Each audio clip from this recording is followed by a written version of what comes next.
Hello, and welcome back to Batman Arkham Knight. This is going to be the final episode of the entire Arkham series. And just like any of the others, Asylum, City, Origins. I don't know why I wanted to say Origins before City. It's dedicated only to reading the extra information. I genuinely like reading up on some of the lore. To a certain extent, they can only provide so much. Obviously, they can only have so many characters in the game at one time for a perfect storyline, as they have for Asylum, City, Origins, and Night. So, the first thing that I want to do is address the News Story Plus. I can always do any of these on my own. I don't want to. The AR challenges, I've done 39 of 69. Nice. The downloadable content, if at all you want me to go through them, let me know down in the comments. I don't really plan on doing it. I don't know if I have to pay for any of it. I probably do, most likely. And then the showcase is something that piqued my interest the last time I got on this, because it's been a few days. I'm missing one, and I don't know what this means. Congratulations, all Batmobiles are now available to use in story mode. Okay. Batmobile, be the Batman. Who needs paint? Batmobile Mark II. And then the unavailable one? What? Not hallucinating anymore. Why? Oh, this is weird. It moves the opposite direction from the stick that you work it. Why is this one unavailable? This one is fucking amazing. Oh, this is the thing that I have locked. What? Batsuit version 7.43? Oh, what the hell? Batsuit version 8.03. Wait. This is post Arkham City. Okay. This is a new suit for a new enemy. Probably what I've been using the entire time. Batsuit version 8.04. Pristine edition, resistant to wear and tear. So there's one more version after it? Huh? And then whatever the hell this is. It doesn't even tell you how to unlock it. What the fuck? Robin, Batman's sidekick, aka Tim Drake. Why does he look like that? Why is he hunched over? Weird. Catwoman, Master Thief, aka Selina Kyle. And Nightwing, Bloodhaven crime fighter, aka Dick Grayson. So possibly this is supposed to be Red Hood, aka Jason Todd. That'd be my guess. That's not what I meant to do. Oh, I have to hit R1. Duh. Aaron Cash. What are these? Are these just like side characters? Maybe. Wait, Red Hood's in this one. So who the fuck is that last person? Probably one more Batman version or something. Aaron Cash, GCPD Headquarters Operations Chief. Ace Workers, employee of Ace Chemicals. I think there's only two. Albert King, Joker infected and former champion boxer, aka the Gotham Goliath. Alfred Pennyworth, and everything's going in alphabetical order, so it's the thing with the locked person. The only thing that's locked in this has got to be another Batman if it's going alphabetical. Alfred Pennyworth, employee of the Wayne estate and butler to Bruce Wayne. Arkham Knight, leader of the occupying militia force. Followed up by Red Hood, vigilante and secret identity of Jason Todd. Maybe the other thing would have been Jason? I don't know. I love the design for this. Like, I think that's so cool. So, the chest plate. from Arkham Knight with the A, how did it change in Red Hood's to have the bat insignia? Did he himself do that? Militia, Gotham City's occupying force. Okay. Combat specialists, highly trained special forces militia unit. The sword bearers, as I would like to call them. Arkham Knight's personal guard. Combat bodysuit renders the wearer invisible to detective mode. Huh. And minigunners, militia heavy weapons unit. Interesting. Militia brute weapons expert. Arm blade, shield, and electroshock capabilities. These guys, if they were by themselves, really fun to work against. Because you had to be on your toes when trying to face against them. However, when fighting against normal militia with these guys in the mix, it's fucking awful because you could be dragged into them to stop your combo with a shield. You could be dragged into them to take some damage with a stun. And then just how fast that their blade dodge counter is just really hard. Militia checkpoint commander. Senior officer and checkpoint mine operator. Gotcha. Cool. Azrael, protector of the Order of Saint Dumas. Saint Dumas? Right? Yeah, I don't... Oh, well. Batman Unmasked. The Dark Knight's true identity, revealed as Bruce Wayne. And he doesn't have the damaged bullet mark. Weird. Cult members, recruited by Deacon Blackfire. Deacon Blackfire himself, cult leader and religious zealot. I'm sorry. Christina Bell, Joker infected and former executive of Queen Industries. Okay. Your backstory kind of goes over my head a bit. Civilians, inhabitants of Gotham. Did we ever see any? Well, from the very beginning, yeah. Demon, the hallucinatory effects of fear toxin exposure. Damn. Family, wealthy citizens. Oh, just the random family that the new person saves. Or Batman again. Armed police. GCPD Tactical Weapons Unit. Followed up by police officers. Members of the Gotham City Police Department. Next, Deathstroke. Premier Assassin, a.k.a. Slade Wilson. Dolatrons. Professor Pig victims. I feel bad for these guys. They have no idea what they're doing anymore. Firefly, pyromaniac and arsonist, a.k.a. Garfield Lins. Firefighters, members of the Gotham City Fire Department. Jim Gordon, Gotham City Police Commissioner. Harley Quinn, former accomplice of the Joker, a.k.a. Dr. Harleen Quinzel. I wonder what'll happen with her. Like if she'll ever just go back to daily life. Thugs. Harley Quinn's henchmen. Damn. Roots. The biggest and toughest of Harley's men. How does that one just have electrostatic gloves?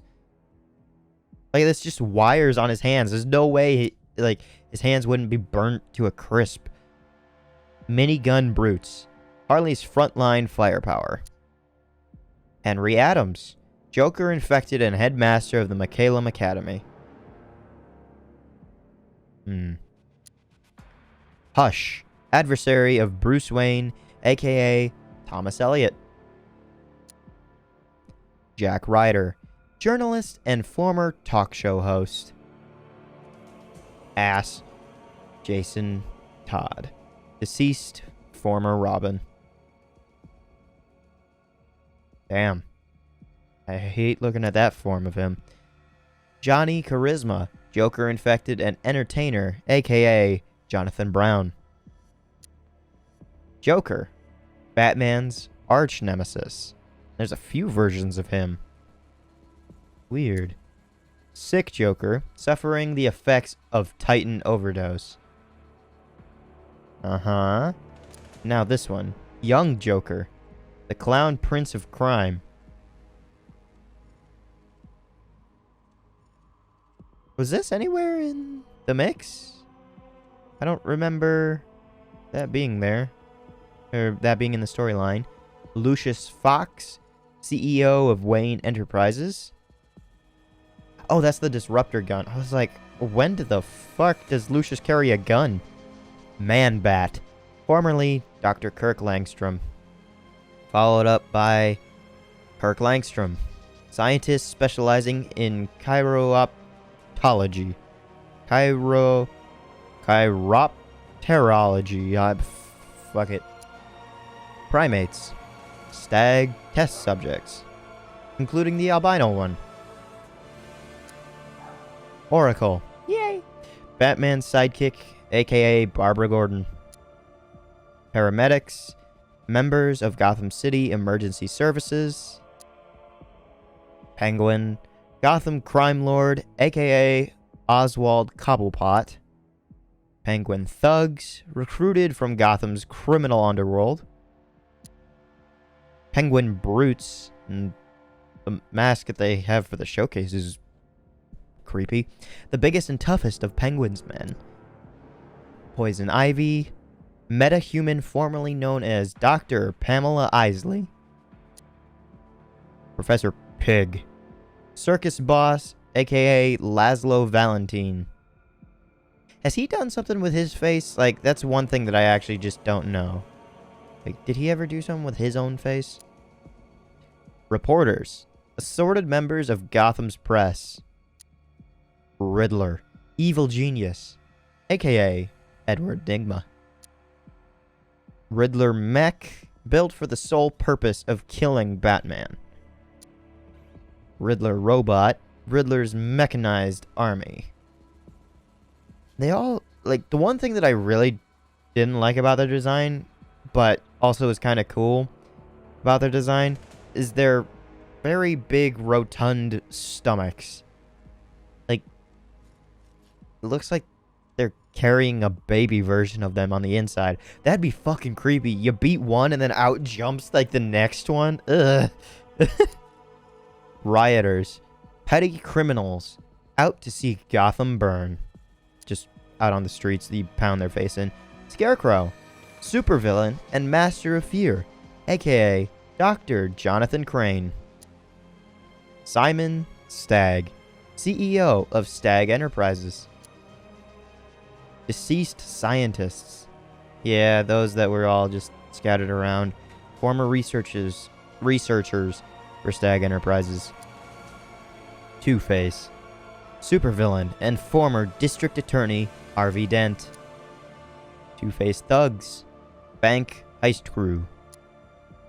Vicky Vale. Reporter and news anchor. And a waitress. Employee at Paulie's Diner. From the very beginning. All 62 there. And now, vehicles. The Batpod? I guess it's a vehicle. Used for aerial delivery of supplies. I don't know why I struggled to read that. A Batwing. Assault and reconnaissance aircraft. A Serpent drone. Militia surveillance aircraft. I almost said upgrade. Militia APC. Transport for the militia's senior command. Arkham Knight's gunship. Automated attack aircraft. Cloudburst tank. Arkham Knight's assault vehicle. Hated that thing. Excavator. Heavy construction vehicle. It's with an awesome design. Like, I love the look of this thing when going up against it. Cobra drone. Militia heavy armor tank. Armored vehicle. Militia personnel transport. A Rattler drone. Militia assault tank. A Diamondback drone. Armored infantry tank. A twin Rattler drone. Heavy fire support tank. The Mamba drone. Mobile missile platform. The Boa Sentry drone. Remote control surveillance drone. Device. I really love, like, the names that they gave for all of these. Like they just fit. The Python drone. Static missile platform. See, like, this one, I don't know how these things came into the mix whenever entering the battle. Like, they just seem to pop up there. But obviously they needed to be brought in. How did they come in? Like, I think of all the fights, I saw once. I saw it come in once. And I never saw it happen again. But I don't know how it entered. Like, did it have treads? The Dragon drone. Rapid assault aircraft. Excuse me. Militia radar. Used to track the Batmobile. Relay drone. Data transfer aircraft. Hell's Gate refuse truck. Two-Face crew heist vehicle. North refrigeration truck. Penguins. Weapons transport. The police car. The GCPD transport vehicle. And they were sprayed with graffiti? Okay. Police helicopter. The GCPD aircraft. Ones that you would just mark the way after removing all the other aircrafts. School bus. Repurposed for transport civilians during the evacuation. SWAT van. The GCPD tactical unit transport. And finally, a taxi. Stolen and used by rioters during the occupation. Yep. So, again, the only thing I'm missing is this fucker. Whoever it is. Okay, Robin, Catwoman. Okay, so maybe it's not in alphabetical order. So then who the hell is this? It's got to be the next Batman, right? I don't know. I do like the 8.03 version rather than the 8.04. Just because I like the whole realization that you've gone through all of this. So why can't I use this one? The thing literally said all forms of the Batmobile are now available. Like, what the fuck? Why can't I use the unavailable one? Or do I have to purchase that? Oh well. Extras. Story synopsis. You were at the beginning and now it ends. Oh, that okay. Fast move. Oh, it moves by 5. Okay. Cool, I guess. Concept art. All 60 I have here. Central mixing chambers. The Ace Chemicals. Followed by Confrontation. Ace Chemicals. Transport tunnels. Ace Chemicals. Control room. Ace Chemicals. Bank of Gotham. Miyagani branch. Bank heist. Bank of Gotham. Oracle's hideout. Gotham Clock Tower. Movie sets. Panessa Studios. Game show host. Panessa Studios. Haunted house set. Panessa Studios. Quarantine cells. Panessa Studios. So, like, that's one thing that I want to know about. How did Wayne purchase Panessa Studios for himself and just happen to use it as another Bat headquarters? Because Panessa Studios seem to have a flourishing development before and then closed down and then was repurposed by Bruce for this. I've never addressed that, but it always like made me wonder, like, why? Super villain cells. GCPD.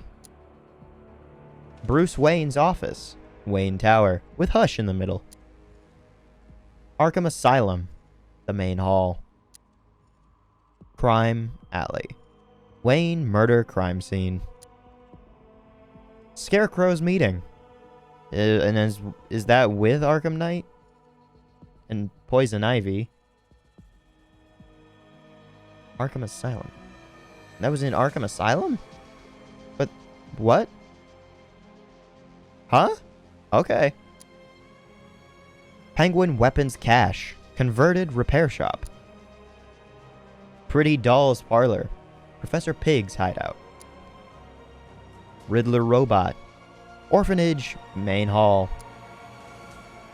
Riddler Puzzle Room. Pinckney Orphanage.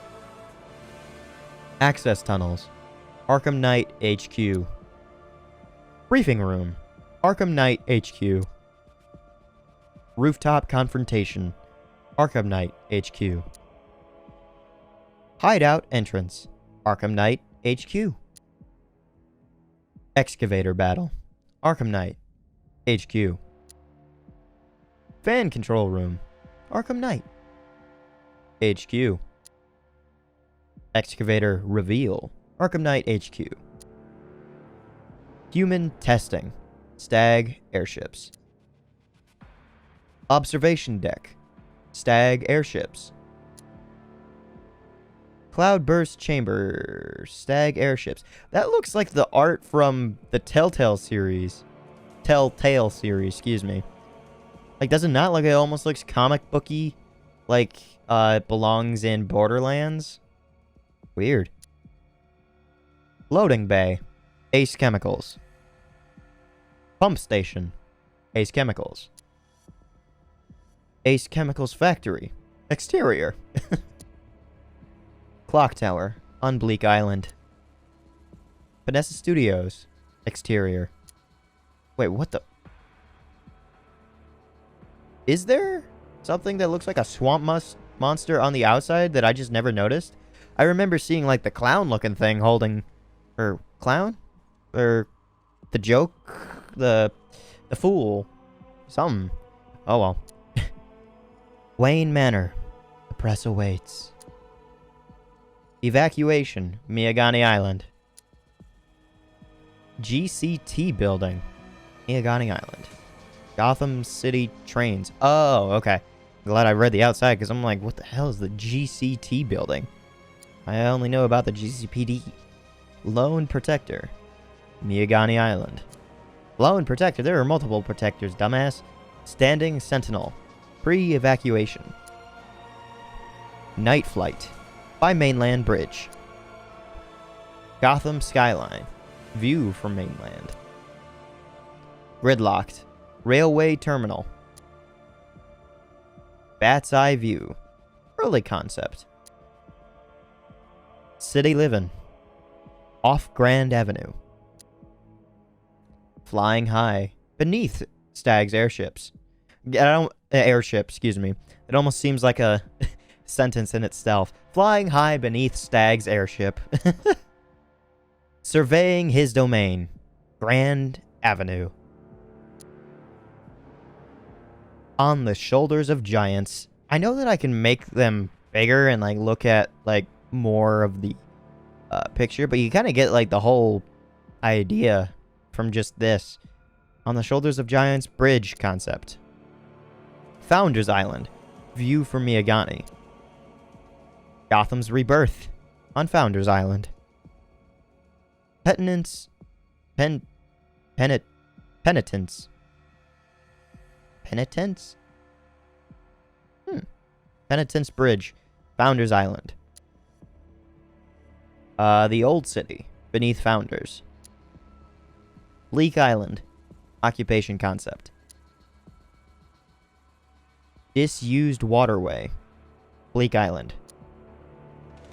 Abandoned. Bleak Island. Nightmare Batman. Is it real? This fucker right here, that's terrifying.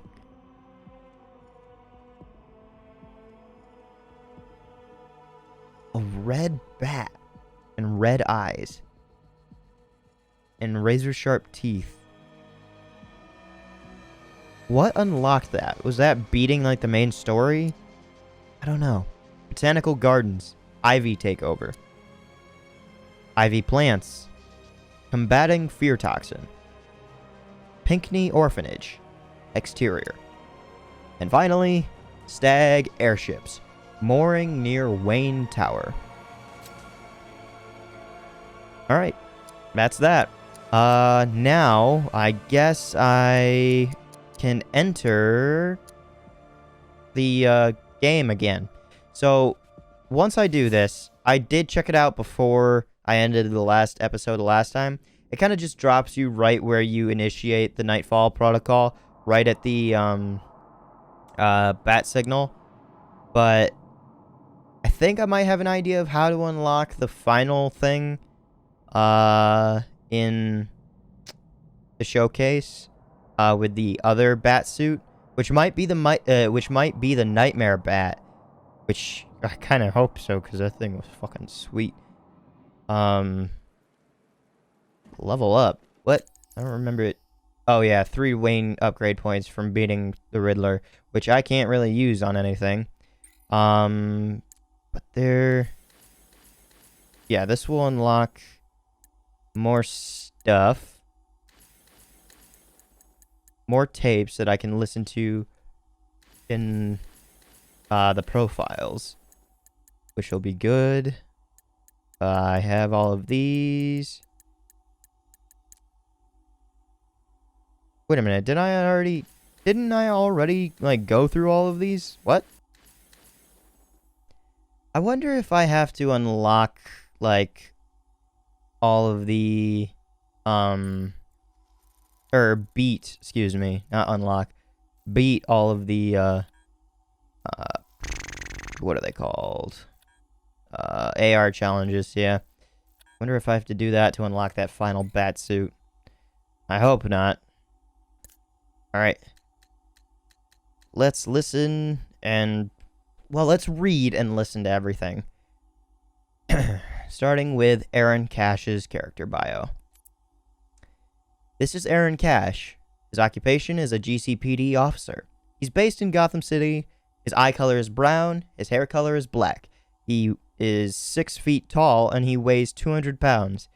His first appearance was in Arkham Asylum Living Hell #1 in July 2003.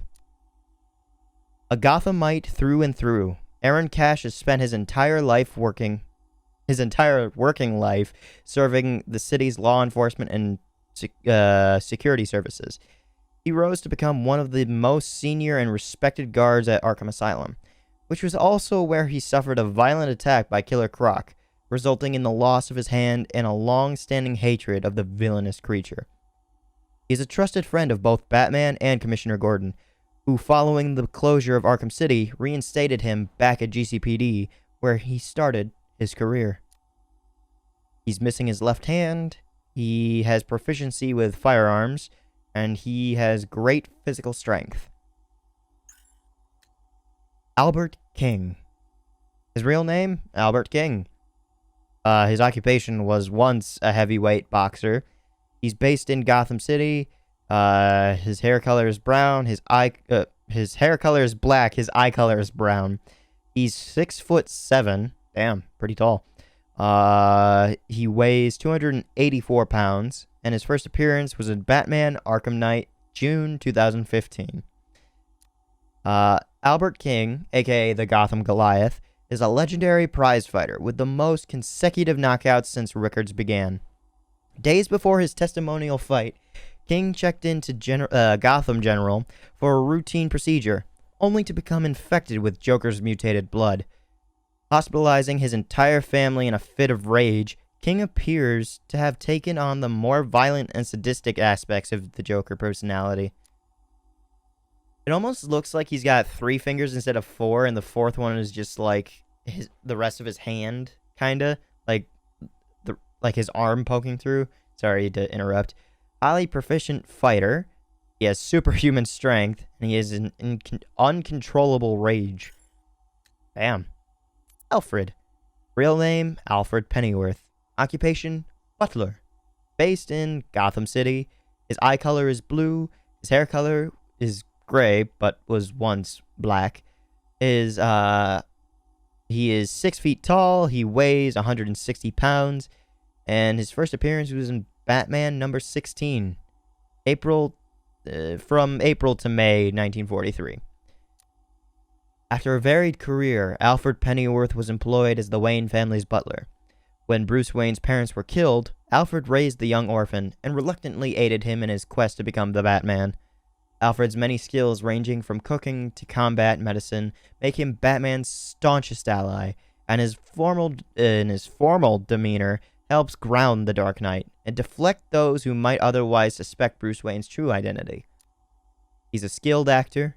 He is trained in emergency medical techniques. He has proficiency with mechanical and computer systems. He's an expert in domestic sciences, and he has an unflappable manner. I know I've read that before, and I still don't know how I'm supposed to, start the sentence for that. Arkham Knight, with a few recordings as well. Real name, unknown. Occupation? Military commander. Sorry, I'm trying to adjust myself in my seat. I don't know what's up with this chair all of a sudden. I think I might be wearing it down too much. He's based in who knows where. His eye color is who knows. And his hair color is under that mask. He is 6 feet tall. He weighs 200 pounds. His first appearance, Batman, Arkham Knight, June 2015. Besides the discovery of a militia training facility in South America, virtually nothing is known about the Arkham Knight until his arrival in Gotham, where he quickly earned himself a fearless reputation amongst the city's leading criminals. Working together with Scarecrow, he has sworn to kill Batman and will stop at nothing until he is dead. He has expert knowledge of Batman's tactics and fighting style. He is a highly skilled military tactician, and he has a robotically synthesized voice. Now let's listen to his audio files. Or something describing him. Patient notes. Gordon, Barbara, session 1. Wake up, Miss Gordon. Wake up. Inject her. Another dose. I'm awake, you bastard. Good. Who is Batman? Ask him when he gets here. Thank you, Miss Gordon. I was afraid that my preferred interrogation method would not be necessary. Do you know why I wear these syringes on my hands? Because you're insane? I usually disperse my toxin as an aerosol. It's efficient, but not pure. Now, the terror I can elicit with a concentrated dose administered directly into the bloodstream, that is beautiful to witness. The long-term damage is more severe, of course. Are you done talking? I am, but you have barely begun. You'll be incoherent when my toxin dissolves the wall between your conscious mind and your suppressed subconscious nightmares. But as those fears slowly recede, they'll take this pathetic defiance with them. You're still talking. Very well. Get the hell away from her!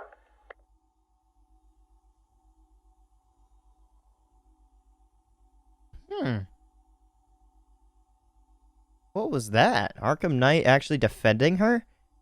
Maybe he only wanted Batman dead. Well, maybe Robin too, but Dick Grayson and Oracle probably not. He's gone. Did he hurt you? Spare me the good cop, bad cop routine. No. See, you're supposed to keep me talking. Play for time. Wait for Batman. That's what he taught you, right? I've got nothing to say to you. Me? I talked for hours. Because I knew, right? Batman was on his way to save me. And the bastard just let me talk. Eventually, I just ran out of things to say. So trust me, you can't count on Bruce to save you. Bruce. Yeah, Scarecrow doesn't know. It's our little secret. Now here's another. Batman likes to play the hero, Barbara, and he's pretty good at it. But it's an act. Batman's not about saving the innocent. No. He's about punishing the guilty. Now, don't get me wrong. He'll look for you, or he'll try. But when it comes down to it, when he has to make a choice between you and the mission, he'll choose the mission. Every time. You're wrong. Look me in the eye and say that. Jason? Damn. Okay, so how's this one gonna go? Jason, this is wrong. This is justice. He left me. He lost you, and he mourned for you. Come home. I can't go back. You don't know what Joker did, Barbara. He hollowed me out and filled me back up with hate and... Jason, we can fix it. I can fix it! I know now what to do. I take all this pain, all this blackness, and I put it all in a bullet, and I put it right between Bruce's eyes. Joker's dead, Jason. You want revenge on the man who hurt you? You've got one shot. Come back to the manor. Let us help you. Don't let Joker win. How's Alfred? He misses you. We all do. The cloudburst is charged, Knight. It's time. Someone put a gag on her. Anyone hurts her, they're a dead man. So that still doesn't tell me anything about Robin, like Tim Drake Robin, and how Jason felt about him explicitly. But that did tell me that he did care for Alfred and Oracle, and he really just wanted Bruce dead. Azrael, probably one of my more favorite characters, and I love his design as well. His real name is Michael Lane, His occupation was once a police officer. He's based in Gotham City. His eye color is brown. His hair color is black. There's a lot of people with that combo. He is 6'2", and he weighs 210 pounds. His first appearance was Azrael, Death's Dark Knight #1, March 2009. I know I get surprised by it every time, but I mean, how can you not? Like, it's fucking Azrael. Years ago, Michael Lane was part of a program to create the ultimate crime fighter. Instead, it turned him into an insane criminal. Thwarted by Batman, Michael confessed his sins to a priest of the secret religious sect, the Order of Saint Dumas. They recruited Michael to fight evil as their crusader, Azrael, wearing the mystical suit of sorrows and wielding the sword of sin. In Arkham City, Azrael's prophesized Batman's downfall. Having studied the Dark Knight's fighting style, Azrael sees himself as the caped crusader's natural successor. The Suit of Sorrows bestows enhanced strength, stamina, and speed, and the Sword of Sin burns with the souls of the damned. He's prone to fits of insanity, and he is a military and police trained tactician. Batman. Quite literally a bunch of the same as Azrael, except for the eye color. His real name, Bruce Wayne. His occupation, world's greatest detective. He's based in Gotham City. His eye color is blue. His hair color is black. He is 6'2", and he weighs 210 pounds. His first appearance was in Detective Comics #27 in May 1939. I still have yet to ever look into what the fuck is Detective Comics #1. And, is that its own storyline? And then it led up to #27, and then people really liked Batman as the world's greatest detective, or something like that. And then the comic writer just continued on writing Batman's storyline. When his parents were gunned down in front of him, young Bruce Wayne resolved to rid Gotham City of the criminal element that took their lives. He trained extensively to achieve mental and physical perfection, in addition to mastering martial arts, detective techniques, and criminal psychology. Dressing as a bat to prey on criminals' fears, Batman fights crimes with the aid of specialized gadgets and vehicles, operating out of his secret Batcave below Wayne Manor. Following the events of Arkham City, many of Gotham's citizens are convinced that Batman broke his defining rule by killing his arch-nemesis, the Joker. So, I never thought that. I would have thought that by carrying him out, that the people would have thought that by accident Joker died. Not that Batman killed him extensively, just he killed him by accident. He dove through a window and broke his spine or something, possibly. He is trained to physical and mental peak. He has an arsenal of gadgets, vehicles, and advanced technology. He's an inventor, a detective, and a genius level in intellect. He's an expert in most known forms of martial arts, and he is trained in all aspects of criminology. Bruce Wayne. Real name? Bruce Wayne. Occupation? CEO / philanthropist. He's based in Gotham City. His eye color is blue. His hair color is black. He's 6'2" and he weighs 210 pounds. His first appearance is in Detective Comics number 27, May 1939. Oh, excuse the yawning. I prepared for getting a sore throat and having a drink on hand. I did not prepare for yawning.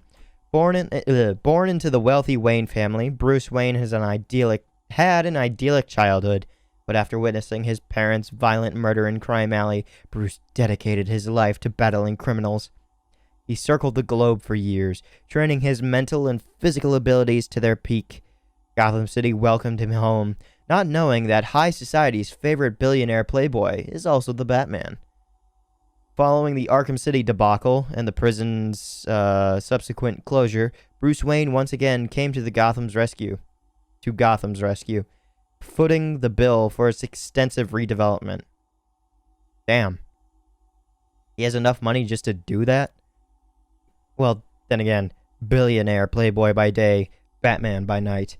Gotham's most eligible bachelor. Catwoman. Her real name? Selina Kyle. Occupation, professional thief. She's based in Gotham City. Her eye color is green, and her hair color is black. She's 5'7" and weighs 125 pounds. Her first appearance was in Batman number 1, spring 1940. An orphan who learned to survive on the mean streets of Gotham, Selina Kyle turned to thievery to survive. Determined to do it with style, she learned martial arts and trained in gymnastics to perfect her skills. Her criminology... What the hell? Why did I add all of that? Her criminal activities are tempted by a reluctant altruism, making her an inconstant villain and an occasional hero. She maintains a complicated adversarial relationship with Batman that frequently turns flirtatious and occasionally romantic.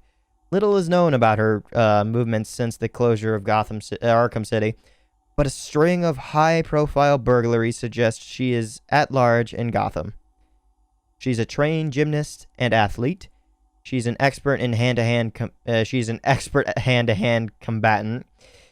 She is highly skilled with whips, and she has an unrivaled stealth capabilities. She's obsessed with stealing famous and well-protected items. Christina Bell. Her real name? Christina Bell. She is an executive director of Queen Industries. She's based in Star City. Her eye color is blue. Her hair color was brown. Her eye color is now green, I should say. She is 5'9" and she weighed 145 pounds. First appearance was in Batman Arkham Knight, June 2015. After a successful career in finance, Christina recently joined the board of directors at Queen Industries in Star City. During a blood transfusion following a miscarriage, Christina was exposed to Joker's Titan-infected blood. On returning to work, she took a knife to a board meeting and brutally murdered 11 senior executives, carving smiles on her victims' faces. Christina has adopted several facets of Joker's personality, notably his obsession with Batman. Okay, so they all get a little bit extra in one category of Joker. Weird. Expert business acumen? I don't know that word. Violent obsession with Batman and highly unpredictable. Deacon Blackfire. I'm pretty sure I listened to all 6 of those tapes with Jack Ryder. Joseph Blackfire, a cult leader, and he's based in Gotham City. His eye color is gray, his hair color is white. He's 6'1" and weighs 170 pounds. Is that skinny? I don't know. Well, that's how much I weigh, and I've got a bit of a gut forming right now. His first appearance was in Batman the Cult #1, August of 1988. This character existed before Harley Quinn? Really? This character? A power-crazed, charismatic con man and a cult leader, Deacon Blackfire indoctrinates Gotham's homeless population to serve in his cult and aid him in his quest to control Gotham. Blackfire claims to be over 100 years old. What? Okay. A Native American shaman who was entombed alive after being found guilty of killing a tribal chief and committing heresy. Oh yeah, that's right. He believes himself to be somebody else. He claims the secret of his eternal youth is bathing in the buckets of human blood, and he uses his charm and powers of manipulation to brainwash an army of devout followers to provide victims for his sacrifices. He's a charismatic cult leader. He is an impassioned public speaker, and he claims to be immortal. Have you ever met, what's his face? The gray guy. Solomon Grundy? That guy's actually immortal. Deathstroke. Well, he does die, so I don't know if that's immortality. Slade Wilson is, or Deathstroke, real name, Slade Wilson. He's a mercenary. He's very around the world. His eye color is blue and his hair color is gray. He's 6'5" and he weighs 225 pounds. His first appearance was in New Teen Titans #2, December 1980. Teen Titans? Huh. Originally a soldier in the U.S. Army, Slade Wilson was part of the... Wait a minute. Oh, wait, that's right. In Origins, they didn't do the first appearance, did they? I was about to say, is that a different comic from the first appearance? Because I was just like, I don't remember reading that one. They just didn't do it in Origins. Originally a soldier in the U.S. Army, Slade Wilson was part of an experimental super soldier program where he gained enhanced strength, agility, and intelligence. Deathstroke became a mercenary soon after the experiment and rapidly gained a reputation as one of the world's greatest assassins. Following his defeat and incarceration at the hands of Batman, Deathstroke escaped from the maximum security wing of Blackgate Penitentiary and continued working as a gun for hire, hoping that one day he'd get another shot at his nemesis. He has medically enhanced physical and mental abilities. He's a master tactician and combat expert, and he is missing his right eye. I forget, did it ever say how was he born like that, or did he suffer, like, an injury? Raymond Underhill. Wait, what? Chief Underhill. Real name, Raymond Underhill. The occupation, fire chief, based in Gotham City. His hair color is brown, and his hair color is black, and his eye color is brown. I looked at his head, and I was just like, there's no hair there. He's 6 foot tall, and he weighs 190 pounds. First appearance was in Batman Arkham Knight, June 2015. Born and raised in Gotham City, Ray Underhill's life began tragically when his mother died in childbirth. It was then left to his father to care for him, a highly decorated firefighter and Station 17 fire chief. The firehouse became Ray's home, and the firefighters who worked there his family. It was a special bond that drove Ray to one day succeed his father at the station as the station chief and become a well-respected firefighter in his own right. Post Arkham City, facing cutbacks and redundancies, Ray was determined to do whatever he could to protect his family and the station he calls his home. He has an extensive knowledge of fire protection, and he is driven to help others. And unfortunately, we saw what came of that. Firefly. Real name, Garfield Linz. He's a serial arsonist, and he's all around. His hair color is brown. His eye color is brown. Jeez, I fucking struggle with that. I don't know why. His hair color, he doesn't have any, but it was at one point brown. He's 5'11", and he weighs 165 pounds. His first appearance was in Detective Comics 184 of June 1952. Garfield Linz was a special effects artist and pyrotechnic expert in the motion pictures industries, where he was made redundant and forced into poverty. Linz became a petty criminal and a serial arsonist, torching huge swathes of Gotham City to feed his pyromania. After setting fire to a chemical plant, Linz was caught in the blaze and suffered burns to 90% of his body, leaving him hideously scarred. Upon his recovery, Linz designed a custom battlesuit featuring a military-grade flamethrower and jetpack. He is an expert in pyrotechnics and explosives. He is a pyromaniac, and he has a battlesuit equipped with a flamethrower and a jetpack. Jim Gordon. His real name, James W. Gordon. He's the police commissioner, and he's based in Gotham City. His eye color is blue, and his hair color is white, but was once brown. He's 6 feet tall, and he weighs 180 pounds. His first appearance was in Detective Comics number 27, May 1939.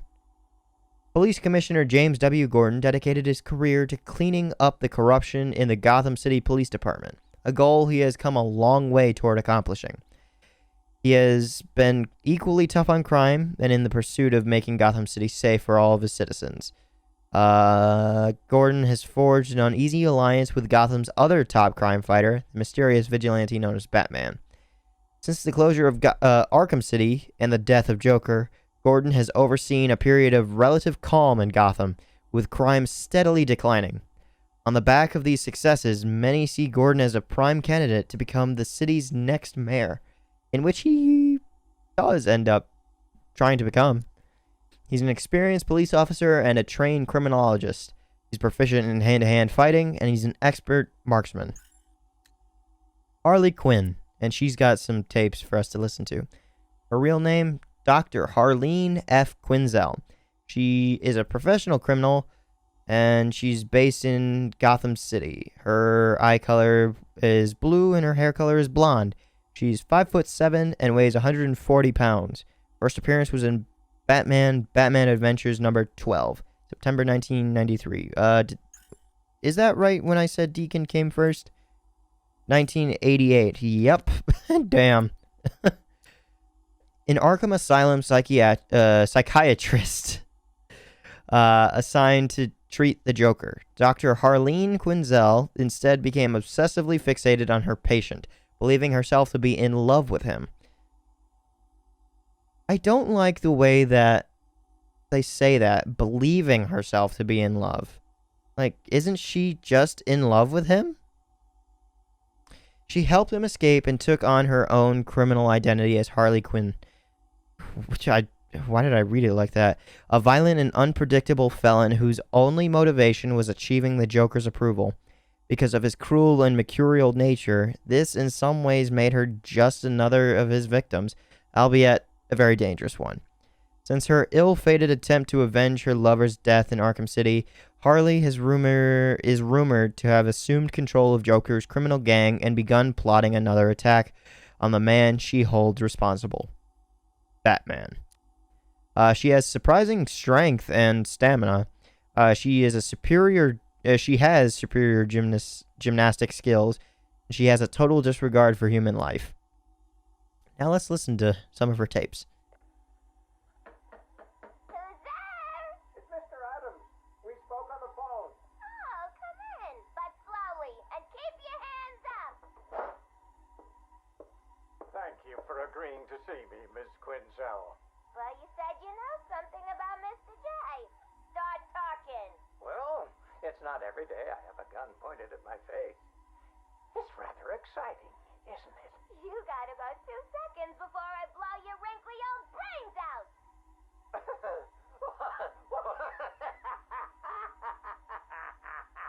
What's so funny? I'm just remembering an old joker. Oh, sorry. I meant joke. I don't listen to jokes no more. What's red and flat? A baby under an anvil. Why couldn't the policeman catch the thief? Because his legs have been cut off. A father takes his family to the amusement park. They all die in a car crash on the way home.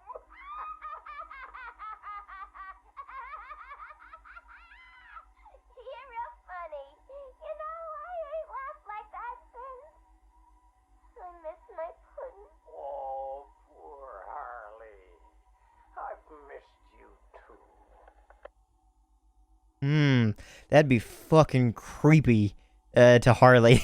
I can't wait to hear how she deals with that sentence. Patient interview, October 15th. Please state your name. Henry Adams. What is this place, Batman? Where am I? You're here for your own safety, Henry. You could be sick. Sick? I've never felt better in my whole life. You're sure? No mood swings, behavioral changes. Absolutely not. Those people in the other cells. Who are they? Their blood was contaminated. Like yours. What? I mean, I'm not the only one. I think you're the key to helping them.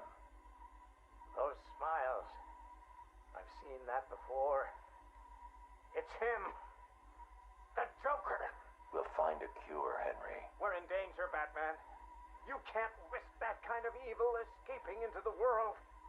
You should kill them. All of them. It's the only way to be sure. That's all for now, Henry. Interview over.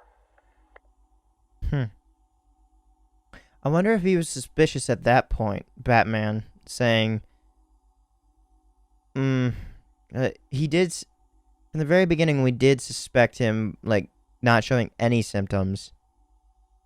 I don't know. Mrs. Q, this is Mr. J. Come in. Over. Read me loud and clear, Mr. J. My infiltration remains utterly flawless. Operation Pudding Break is a go. Yippee! How are my babies? They're in rude health, my dear. All dying to meet Mommy. Now, you remember the plan, don't you? Yeah, I don't really want to hit you over the head, though. It's gonna hurt. We've been over this, my little knuckle duster. It's the only way to convince Batman that I'm to be trusted. You do want to kill him, don't you? Yeah, okay. Ooh, have to dash. Bird Boy's coming. See you soon. Mr. J, over and out. So, it's been going on for much longer than I thought. I thought he finally started to show symptoms, like, later. No, it's been going on from the very beginning. So, he actively sought out Harley, was then caught, then brought in, as he planned, and got in contact with her after infiltrating Vanessa Studios. Henry Adams. His real name, Henry Adams. His occupation, a principal and teacher. He's based in Gotham City, and his eye color is blue, and his hair color is white, but once was blonde. And I kind of hate the word blonde, because so many... is blonde with an E defined for women? But, like, now that everything is starting to become more politically correct, we get rid of the assignment for back and forth gender words. I know that, like, the entire, like, vocabulary in Spanish and French and some words in Japanese is dictated by gender, but, like, I don't know about any other languages. I know those three for certain. But, like, there's masculine and feminine words in the French language and the Spanish. I don't know why I'm putting it like that. But what about blonde? That's English. Is the word... I personally like the word of it with the E. It just looks better, because that just almost looks as bland as the word bland. Blonde without the E. Okay, I'll just keep going. Sorry. He is 5'9" and he weighs 160 pounds. His first appearance was in Batman Arkham Knight, June 2015. He's a highly respected principal of the esteemed McCallum Academy. Henry Adams was exposed to Joker's blood during a routine treatment at Gotham General. Damn. So he was just getting blood work. Damn it. Displaying none of the symptoms experienced by the other victims, Henry's immunity could be the key to developing a cure. Though initially cooperative, Henry's patience is wearing thin, and he's desperate to return home to his family. Was it? He's a principal of McCallum Academy, and he's a professor of biology. Hush. Wealth Ultimatum, the Wayne Formula. I was just reading that newspaper that he's burning. His real name, Thomas, or Tommy Elliott. He is a surgeon and a serial killer. He's based in Gotham City, and his eye color is blue, but once was formerly brown, and his hair color is black, but was once formerly reddish brown. He's 6'2", and he weighs 210 pounds. His first appearance was in Batman number 609 in January 2003. Damn. For someone to be his best friend growing up, that took a while. Thomas Elliott and Bruce Wayne were childhood friends and unknown to Bruce, dark reflections of each other. After a tragic accident claimed one of his parents, the traumatized Tommy developed a pathological hatred for the Waynes. An incredibly gifted surgeon as an adult, Elliott has spent decades planning an elaborate revenge scheme to destroy Bruce Wayne. He is at peak physical conditioning. He is a world-class surgeon, and he is a master of disguise, and he is determined to destroy Bruce Wayne. Jack Ryder. His real name? Jack Ryder. His occupation? Investigative reporter. He's based in Gotham City, and his eye color is blue, his hair color is black. He is 6 feet tall, and he weighs 194 pounds. His first appearance was in Showcase number 73, March 1968. Jack Ryder is an investigative reporter turned controversial talk show host, well known for his aggressive manner and his relentless determination to get to the truth. Following his brush with death in Arkham City, Ryder wrote a series of editorials condemning the facility. By his own admittance, Ryder's testimony proved influential in the state's decision to release a number of falsely imprisoned inmates, many of whom received substantial compensation packages. He's a determined reporter, and he's known for his aggressive pursuit of stories. He's famous for his controversial talk show, and he's utterly lacking in self-awareness. I can't tell if he's good or bad. I genuinely just don't know. Jason Todd. Poor boy. His real name? Jason Todd. His occupation? Crime fighter. But he's deceased. He's based in Gotham City, and his eye color is blue, and his hair color is black. He is 6 feet tall, or I should say was, because this is the dead Jason Todd, and he was 200 pounds. His first appearance was in Batman number 357, June 1983. I want to know the timing of Jason Todd, Tim Drake, and Dick Grayson, like when their initial introductions were. Raised in the slums of Gotham City, Jason was the son of a petty criminal and a drug-addicted mother. Wow, I didn't know that. When his father was in prison and his mother died, Jason found himself struggling to survive, stealing car parts for cash. This led to Batman discovering Jason in an alleyway, trying to steal the tires off of the Batmobile. Batman took him in and trained him to replace Dick Grayson as Robin. While Jason didn't share Dick's cheerful enthusiasm and acrobatic abilities, life on the streets had made him tough and fiercely driven. Frustrated at Batman's unwillingness to kill the Joker in spite of his heinous crimes, Jason set out to do it himself, only to get himself captured, tortured, and killed by the Clown Prince, leaving Batman riddled with guilt. Oh. Damn, Jason. He's an exponent of the martial arts. He is proficient detective capabilities, and he has an explosive temper. Yeah, I guess so. Johnny Charisma.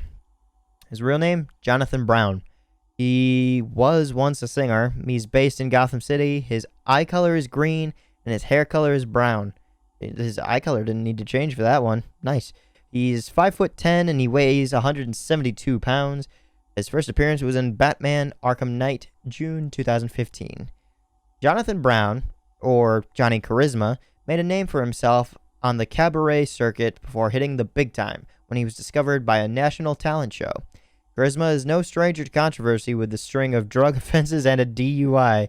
but his assault on a groupie was uncharacteristically violent.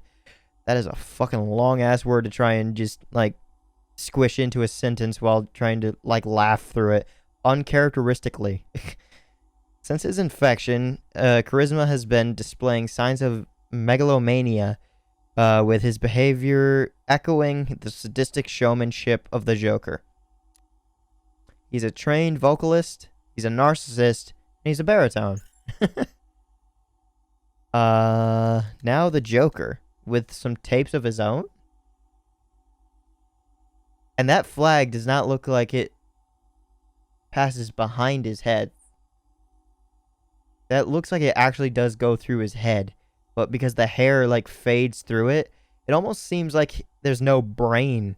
It's like the head just ends where the face paint ends for Joker. Cool. Real name? Completely unknown. He is a professional criminal through and through. He's based in Gotham City. His eye color is green, and his hair color is green. He is 6 feet tall, and he weighs 160 pounds. His first appearance was in Batman #1, spring 1940. Batman's arch nemesis, the self-styled clown prince of crime, has a capability for incredible violence and a penchant for creating deadly mayhem. His death in Arkham City, resulting from an earlier Titan overdose, sent shockwaves through Gotham's underworld, with many believing Batman directly responsible. Despite his death, Joker's legacy lives on when it emerges that several people were exposed to his Titan-infected blood and are now displaying symptoms of a Joker-like personality. Speaking of killing people and supposedly not killing people, what happened with Clayface in Arkham City?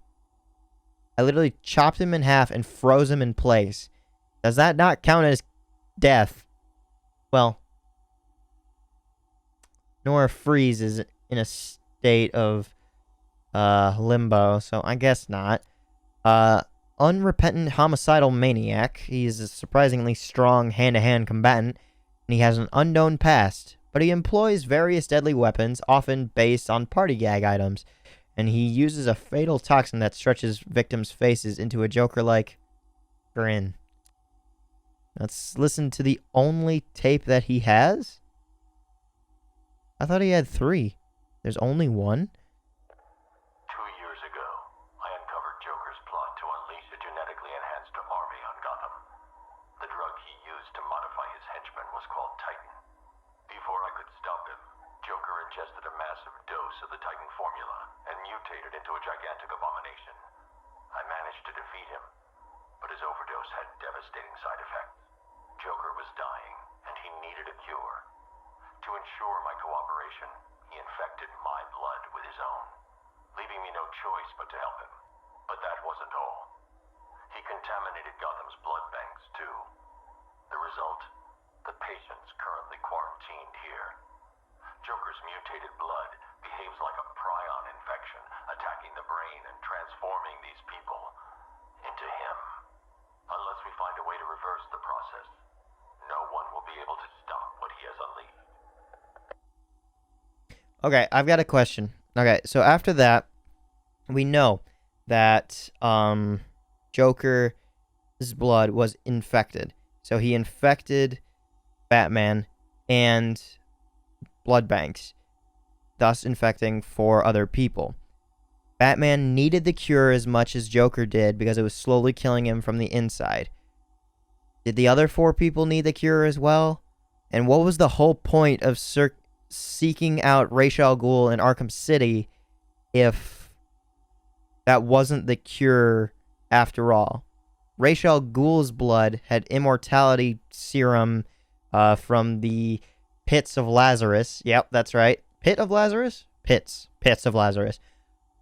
In which that got rid of the dying, but I also needed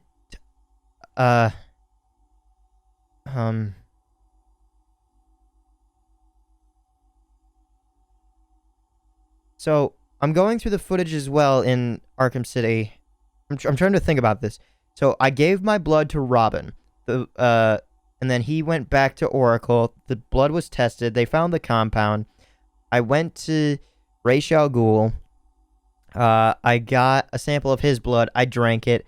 I got over the dying part, and then I had Mr. Freeze make the antidote, in which there were only 2 made. There's a big gap then. There were only 2 antidotes made, one for Batman and then one for Joker. One was destroyed, so then Batman took half, right? Batman took half, then was going to give the other half to Joker, but Joker broke it and then died himself, thus leading to this game, Arkham Knight, in which 4 other people, as well as Batman, are infected.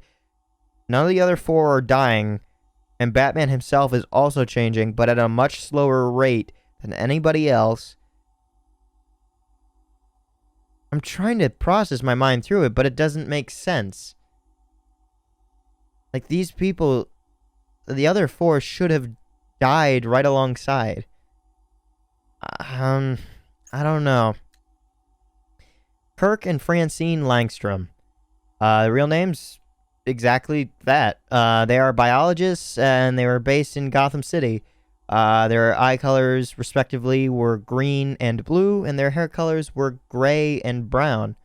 He is 5'9", and she is 5'7".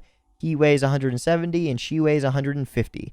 Their first appearances were in Detective Comics number 400 in June 1970, and Detective Comics number 402, August of 1970. Okay, cool. So, the writer released a comic every month, I'm seeing, based off that alone. Okay, cool. Kirk Langstrom and Francine Lee met as PhD students and would go on to publish a joint research paper on the treatment of human illnesses via gene splicing across species lines. Marrying soon after graduation, Kirk and Francine continued to work together. Despite struggles to find funding and widespread skepticism of their hypotheses, I should have ended that sentence, sorry. In recent years, their work has become threatened by Kirk's encroaching hearing loss, though the pair believe that they have identified an opportunity in his diagnosis.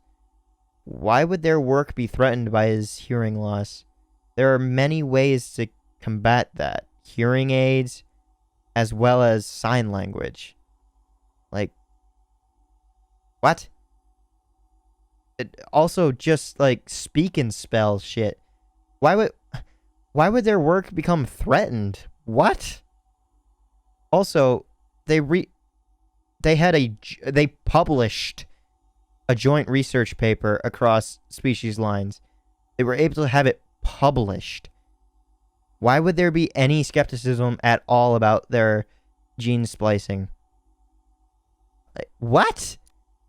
Okay. They are gifted research scientists, and they are pioneering gene therapists. But Kirk has deteriorating hearing. Okay. Lucius Fox. Real name, Lucius Fox. He's the CEO of Wayne Enterprises. He's based in Gotham City. His eye color is brown, and his hair color is black. He's 5'9", and he weighs 195 pounds. See, like, that's, like, the most average, like, height and weight ratio that I've heard from anybody. Everyone else is, like, super skinny. Except for, like, Batman and Azrael, who are, like, beefcakes on weight, not actual fat. Like, Lucius is the one person who I've seen their weight actually, like, correlate. The women all seem super skinny, almost, like, anemic. Robin was, I don't know, like, all of the Robins seemed to be muscly as well. And all of the older people seem to just have deteriorating weight. Especially Alfred, who was like, what, 130 pounds or something? His first appearance was in Batman number 307, January 1979. Current CEO and president of Wayne Enterprises, Lucius Fox is a sought-after businessman all over the corporate world and one of Bruce Wayne's closest allies. Fox is a shrewd and experienced businessman, entrepreneur, and inventor. Aside from running Wayne Enterprises and the Wayne Foundation, Fox also takes pride in developing weapons, gadgets, vehicles, and armor for Bruce Wayne's alter ego, Batman. His latest contributions to the Dark Knight's arsenal include the new Batmobile and the whole suite of new and upgraded gadgets. He is an incredible businessman, business acumen. Still have no idea what that word actually is defined as. He's an inventor and entrepreneur, and he is warm, friendly, and he's intensely loyal. Man-Bat. His real name is Dr. Kirk Langstrom. He was once a scientist, and he's based in Gotham City. His eye color is gray, and his hair color is white. Oh, he does have human hair. What the fuck? Everything else looks grotesquely mutated, except for the hair. What? Okay. He is 6'5" and he weighs 265 pounds. His first appearance is in Detective Comics number 400, June 1970. Is that the same issue as Dr. Kirk Langstrom? I gotta check on that. 400, yep. Okay, cool. Thomas and Martha Wayne. Their real names, respective. Occupation, one was a physician, and the other a philanthropist. Based in Gotham City, their eye colors are blue, and their hair colors are brown and light brown. He is 6'2" and she is 5'10". He is 195 pounds and she is 140 pounds. Their first appearances are in Detective Comics number 33, November 1939. And heir to the Wayne family fortune, Thomas Wayne also inherited the family's sense of duty toward the city of Gotham. Unlike earlier Waynes, however, Thomas was adamant in pursuit of a career of his own, working as a surgeon at Gotham General Hospital. Martha Wayne, Kane? What the hell? I don't know. Administered to the Wayne family charities and foundations in his stead, superheating campaigns to solve Gotham's homelessness and poverty problems. Their joint murder behind Gotham's Monarch Theater shocked Gotham, scarred the young Bruce Wayne, and would eventually lead to the formation of his Batman identity. They have vast wealth, and they have a strong sense of civic duty. Nightwing. His real name is Dick Grayson. He's a crime fighter. He's based in Bloodhaven. His eye color is blue, and his hair color is black. He is 6 foot tall, and he weighs 180 pounds. His first appearance was in Tales of the Teen Titans number 44, 1984. Okay, so the only real thing that I know of the Teen Titans is the TV show, the animated TV show. Teen Titans and a little bit of Teen Titans Go. Which Robin is that? Is this Robin? Or is it the latest Robin? Like Boy Wonder Robin? Also, like the original TV show, like with the boom and the pow and the whaps and everything. Not the wet ass pussy whap, but the whaps. Which Robin was that? Sorry. Oh God. Which Robin was that? Because I don't know. The youngest of a family of acrobats known as the Flying Graysons, Dick Grayson watched his parents die at the hands of a mafia boss extorting money from the circus.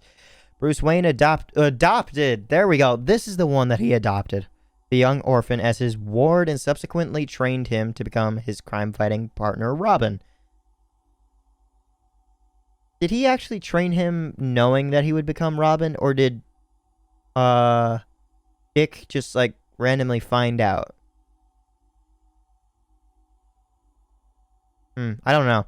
I gotta collect comics if I want to know any history. Determined to prove himself and growing weary of living in Batman's shadow, Grayson moved to Bloodhaven, to fight crime under his new name, Nightwing.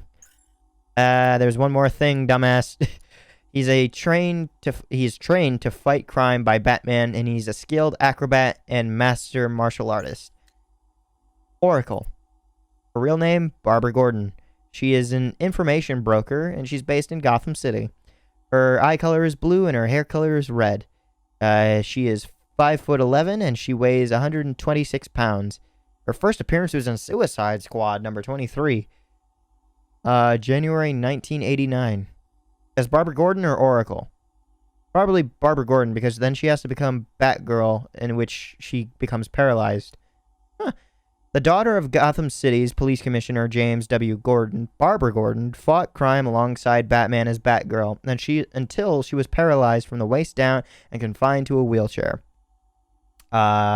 I wanted to put it in there that she was paralyzed by Joker, son of a bitch. I want to fucking kill him. Barbara was since adopted to the new identity of Oracle and now supports Batman with her computer expertise, providing him with a constant stream of information in the field to aid his battle against crime. And from there, it is the first instance of me actually having any signs of my throat starting to ache. So we pop this open, get a quick sip.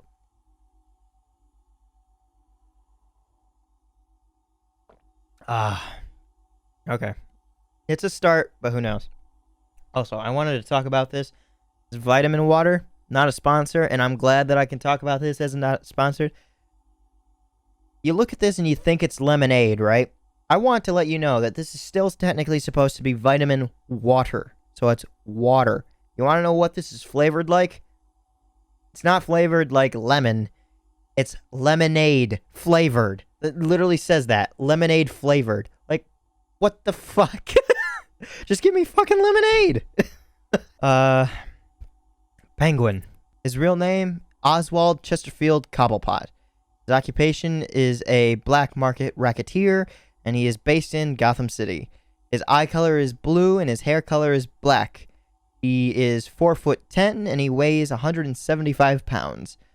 His first appearance is in Detective Comics number 58 back in December 1941. The Penguin is an eccentric criminal mastermind known for his shady business dealings.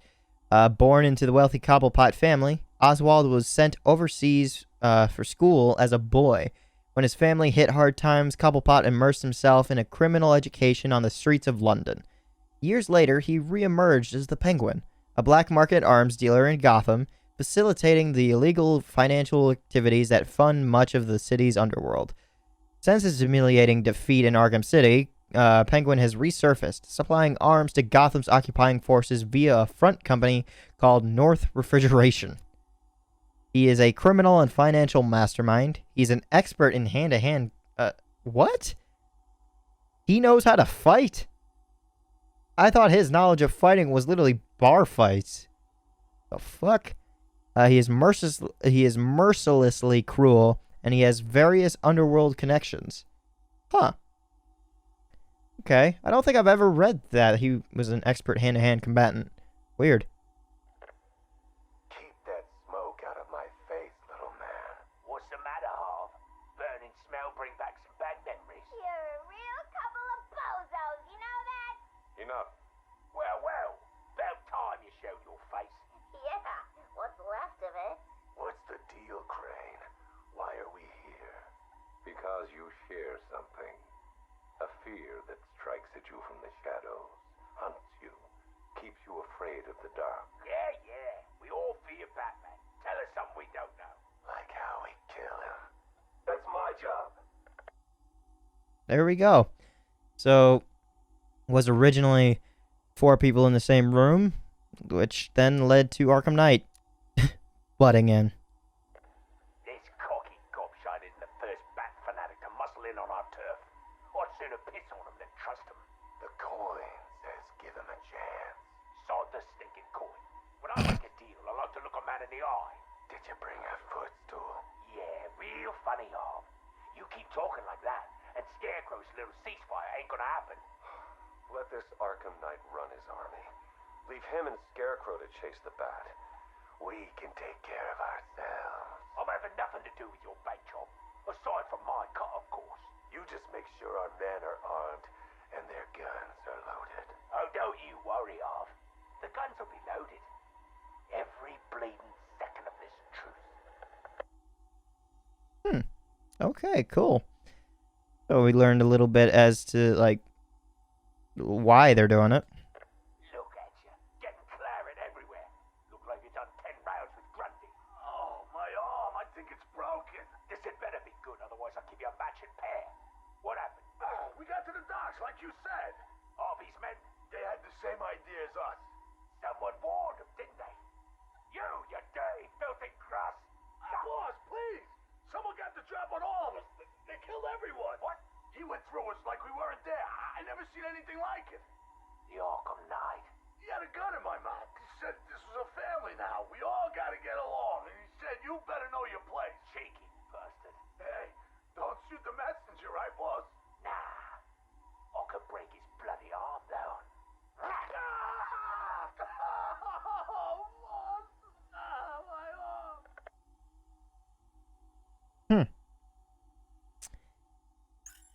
Okay, Penguin. Still just as dark as I remember.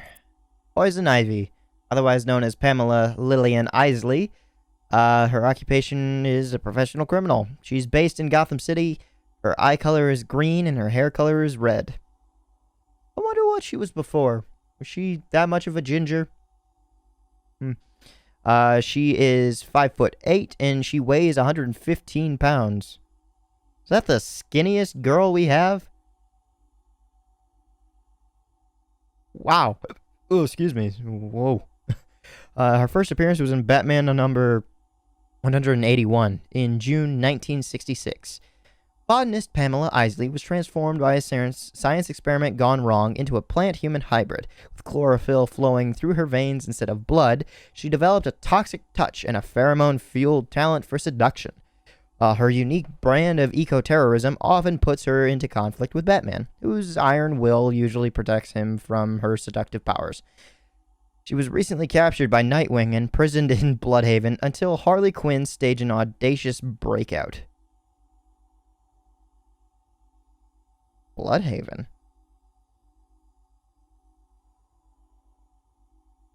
What? Okay. Alright. Able to direct the growth of all plant life, she has plant genes mixed in with her DNA. She exudes natural pheromones that control victims. Her skin secretes a deadly toxin, and she's a pathological drive to protect nature from humanity. Has, not is. Professor Pig. Laszlo Valentine is a circus boss, and he's based in the Circus of Strange. His eye color is blue, his hair color is black, he's 6'1", he weighs 220 pounds, and his first appearance was in Batman number 666. He really is the fucking devil. July 2007. Wow. You're fairly new.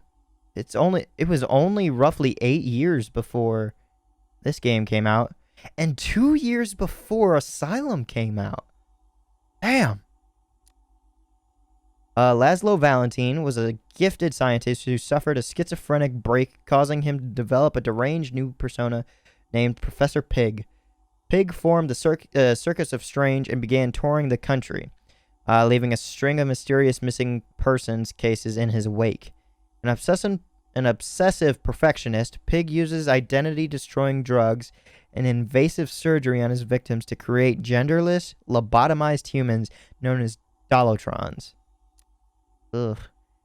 Gifted scientist and chemist, he's an obsessive perfectionist, and he's a skilled knife thrower. Okay, so that's probably what he did as an act. And he's an amateur opera singer. Yeah. Okay, so let's listen to your tapes. Fucking hate you. Ladies and gentlemen, boys and girls, the Circus of Strange is coming to a town near you. Never before have such a host of talented performers gathered in one place to amaze and entertain. They are surrounded by Big Top. Is it a man? Is it a woman? Who knows? But I guarantee it's the most gigantically grotesque assortment of flesh you have ever seen.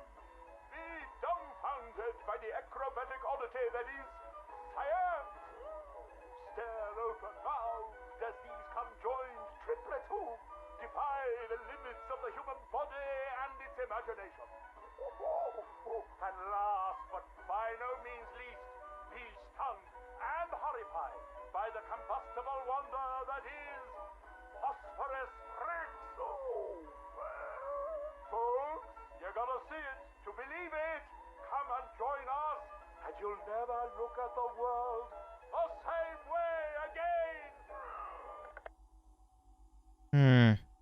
feel as if like I've listened to these before, but oh well. I'll listen to them again. My dearest son. Oh, my perfect child. I make these recordings so that you are not alone. So that you know Daddy loves his son. Daddy loves his little pig. The circus has traveled far, and we have brought joy to many sad people. They join us now like a big family, growing week by week. Now they feel no pain. They know nothing of misery. I call them my Dollartrons. To each new home we move at night, finding a fresh patch of earth to inhabit. Secret places in forgotten parts of town. Ugly wastelands where the locals stumble unawares into our candy-striped tent. The Dollartrons are the first to greet them with open arms and perfect faces. The climax of the show is when I take them to see Mother. Oh, I tell you, they are amazed by my imagination, confounded by my dexterity, as each is transformed into a beautiful work of art. But Mother is hard to please. She wants more, always more, never satisfied, always driving me to work harder to obtain perfection. And I will. Night has drawn its curtain yet again, and the circus moves on, our numbers swollen to a different patch of earth. On the dark horizon, the building tops glimmer, the heat and smog of industry shrouds a den of criminals and beasts. Gotham is her name. Janosch, I tell you, the circus has come home. So, excluding like the whole COVID thing that's still going on, is there actually any circuses still going around? Like, everybody always like makes the joke of like, oh yeah, I left home to join the circus or like do something like that. But like, does that actually still exist? Is that actually a thing that anybody really does anymore? Like, I know that there's like fairs that people put on that will just like come in for like however long, but they have a full team to set up that and is assigned a specific day. This is like a traveling circus. Is there one that is actually like this? I know that there's like circuses that have like designated days and events, but like people don't go to them anymore because of how they treat animals and everything. I don't know. My dear Janosch, it is time you learned the truth about your mother, your real mother. I remember not her name or how she found me, wallowing in that pit of despair. Oh, like an angel, she swept into my turvy world, dragged me, screaming, from shapeless chaos, and wrapped me in her arms. She was a beauty, Janosch, a masterpiece, perfect in every way, until Mother Goat found her. Imagine my horror when I emerged from that dreamy soup and discovered what she'd done. Placenta face, cork-on smile, ribbons of ruptured flesh. Ooh, the nails had done their work. But by then my seed was already sown. Your life already begun. Mother would have killed you both had I not stopped her. Saved you from her rage. Day and night I've worked, month after month, sculpting her loathsome clay to recapture the beauty that saved me that night. The night of your creation. She clung to me as you grew, as I toiled to make her right again. But nothing pleased Mother Goat. Nothing. I did all I could to fix her, to make her perfect. But by the time you came along, I couldn't even look upon that spoiled canvas of her face. I couldn't let that be the face that greeted you in this world. I had to end Dialogue. For you. For Mother. She left me no choice. Okay, so now that I'm listening to this again, I'm still just as disgusted, but I'm confused. So, Janos is his biological son with this woman that he found to be the perfect embodiment of beauty. But then this goat mother did something to her. Either that goat mother killed her, and then there's mother, and then there's Janos's mother. I fucking hate when things aren't explained fully, like, coherently. Trying to differentiate between those three people. Who is goat mother technically mother, and is mother technically his mom, as also Janos's mom?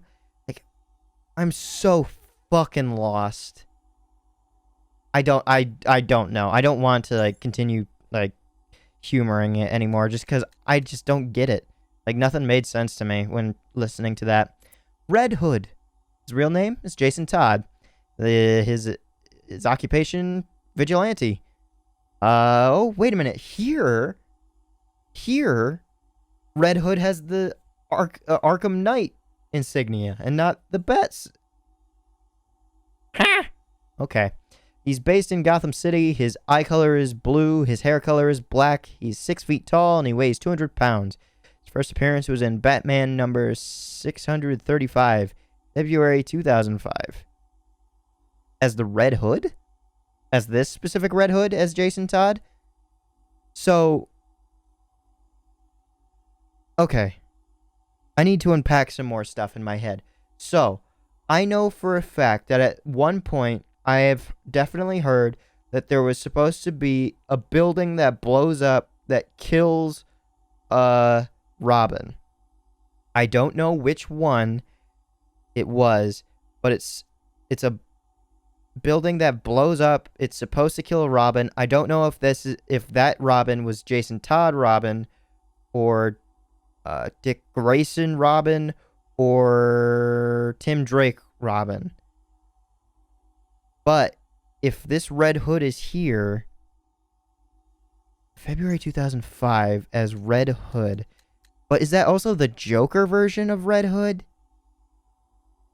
Where is he before? Jason Todd, 1983, he existed, and then he just died.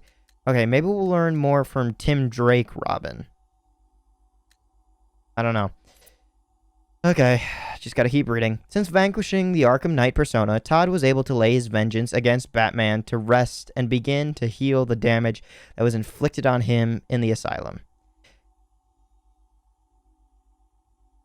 Wait, all this happened in the asylum? At what time? Huh? I'm so fucking lost. It was during this recovery that Red Hood was born. Now, while he is once again aligned with his former mentor in wanting to rid Gotham of its criminal contingent, Todd's willingness to kill will forever keep them at odds. Yeah, I guess. Yeah. He does don a couple guns. I mean, he's much like, what's his name? Deadpool. A little bit. The Riddler.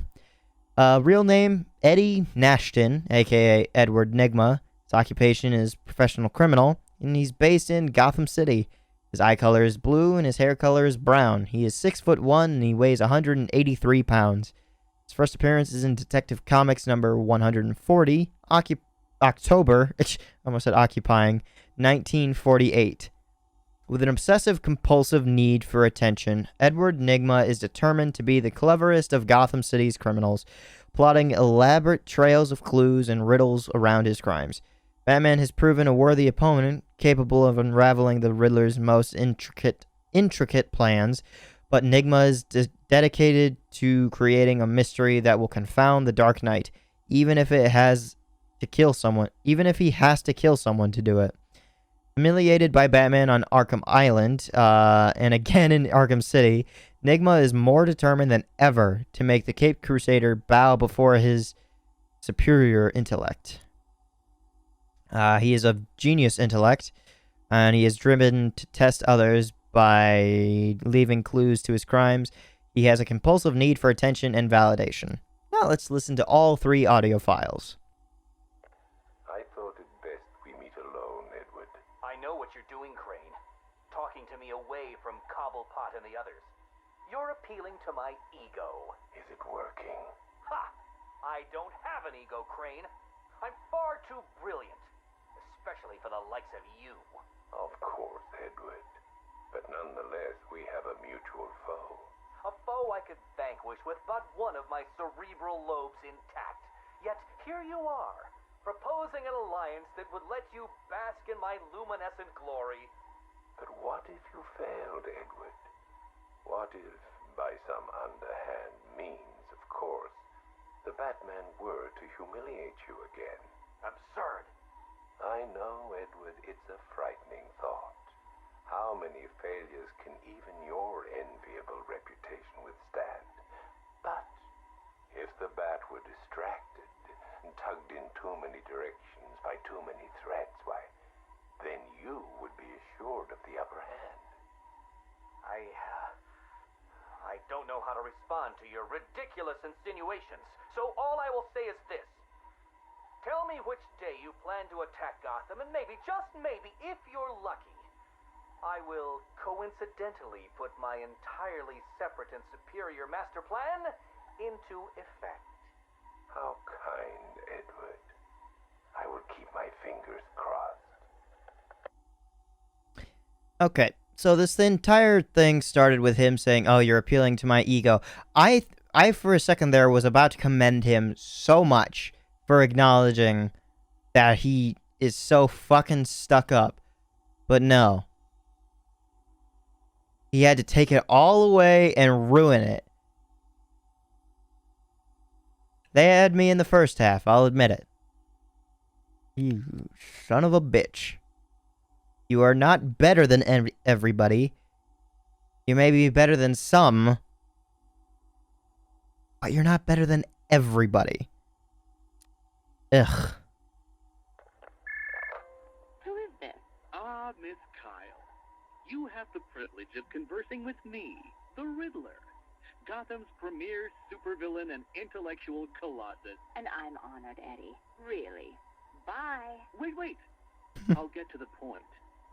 I find myself in need of your unique skill set, your street smart, as your intellectually challenged kind adorably calls them. I'm going to adorably hang up on you, Eddie. No, listen. I need something acquired, something valuable. Sorry, Eddie. It's just that I have all these clients who aren't insecure little power-mad man-children. Fine. You may name your fee. Information. Ah, the most valuable commodity of all. Scarecrow's planning something involving Batman. I might be furnished with the absurd particulars of his ridiculous scheme. I'll get you what you want, Eddie, if you tell me what I need to know. Okay, so that tells me how Catwoman was even roped into his scheme and having the collar put around her neck. Right, okay.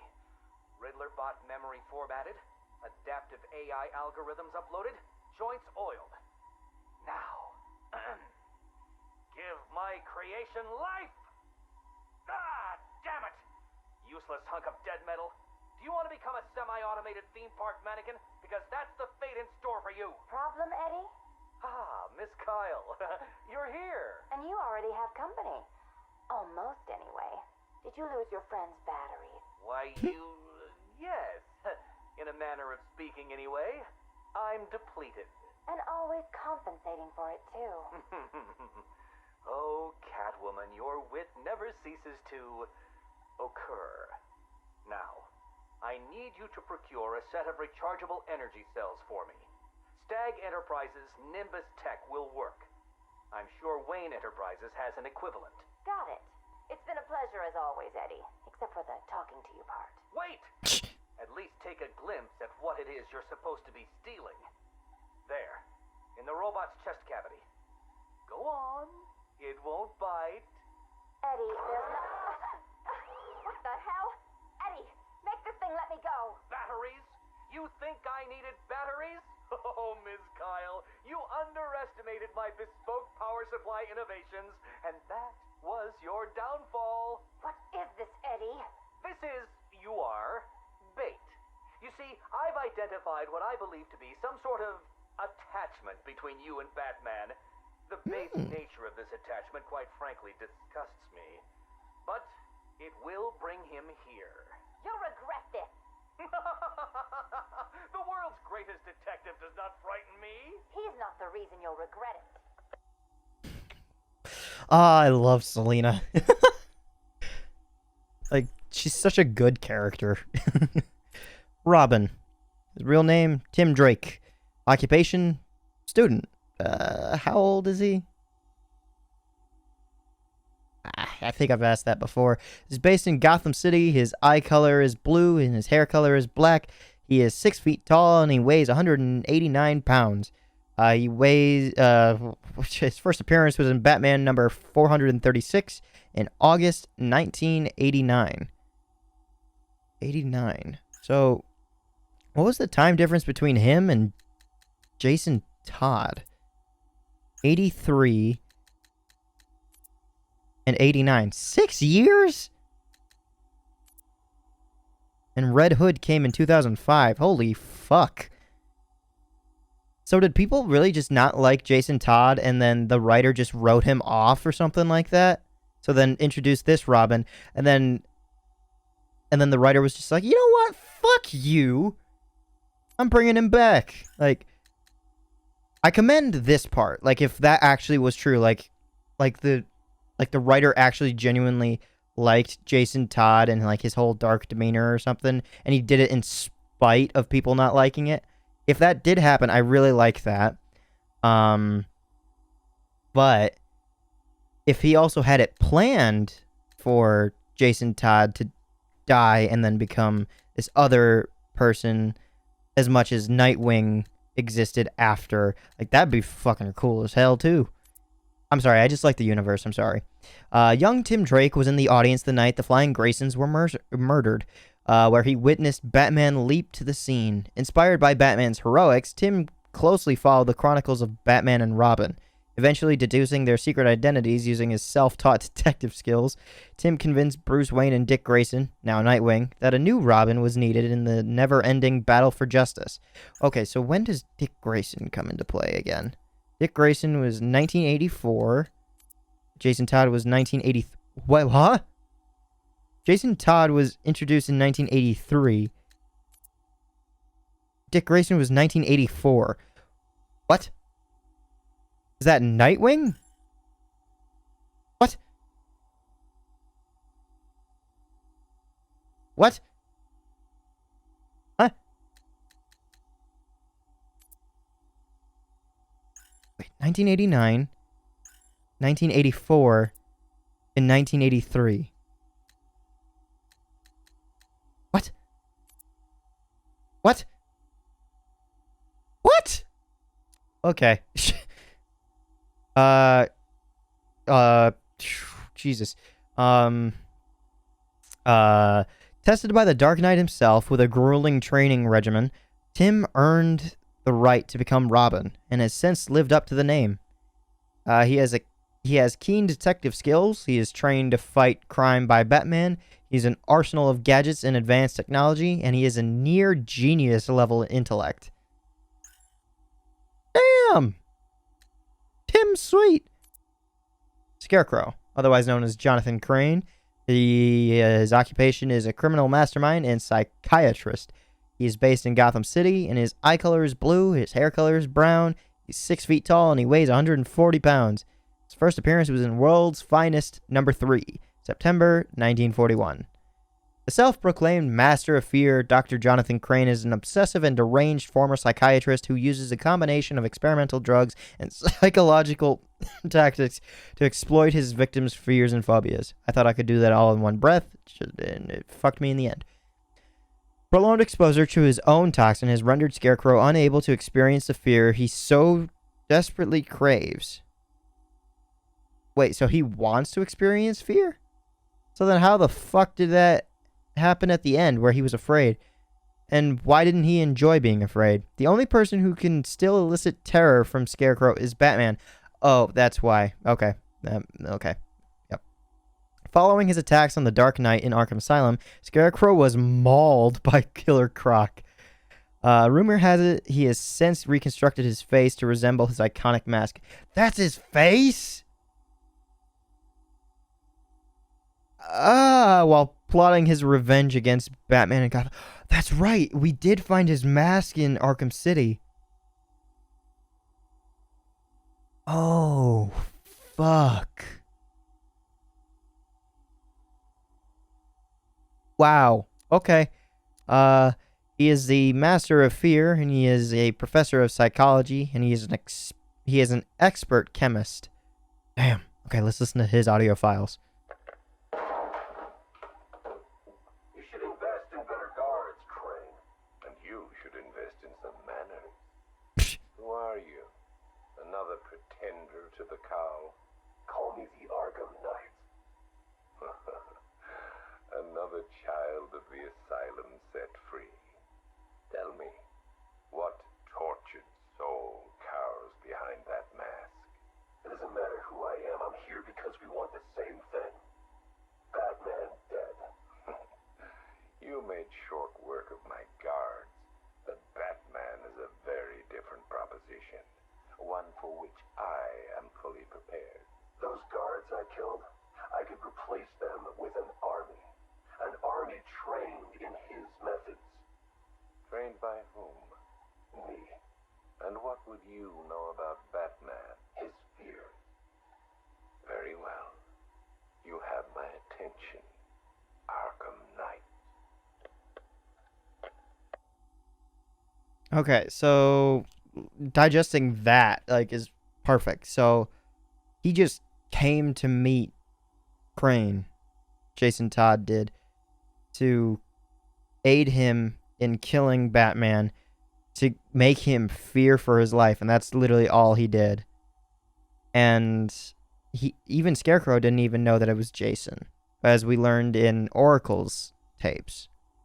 $3 billion is a significant investment. People are willing to pay. And what exactly would we be getting for our money? Tanks, drones, a highly trained infantry. You think you can just bring tanks into Gotham? We hold a city ransom. We create panic. Then chaos. A distraction. As they run scared, we emerge. Take over his habitat. Every rooftop, road, and back alley. We draw him out of the shadows and chip away until he has nowhere left to hide.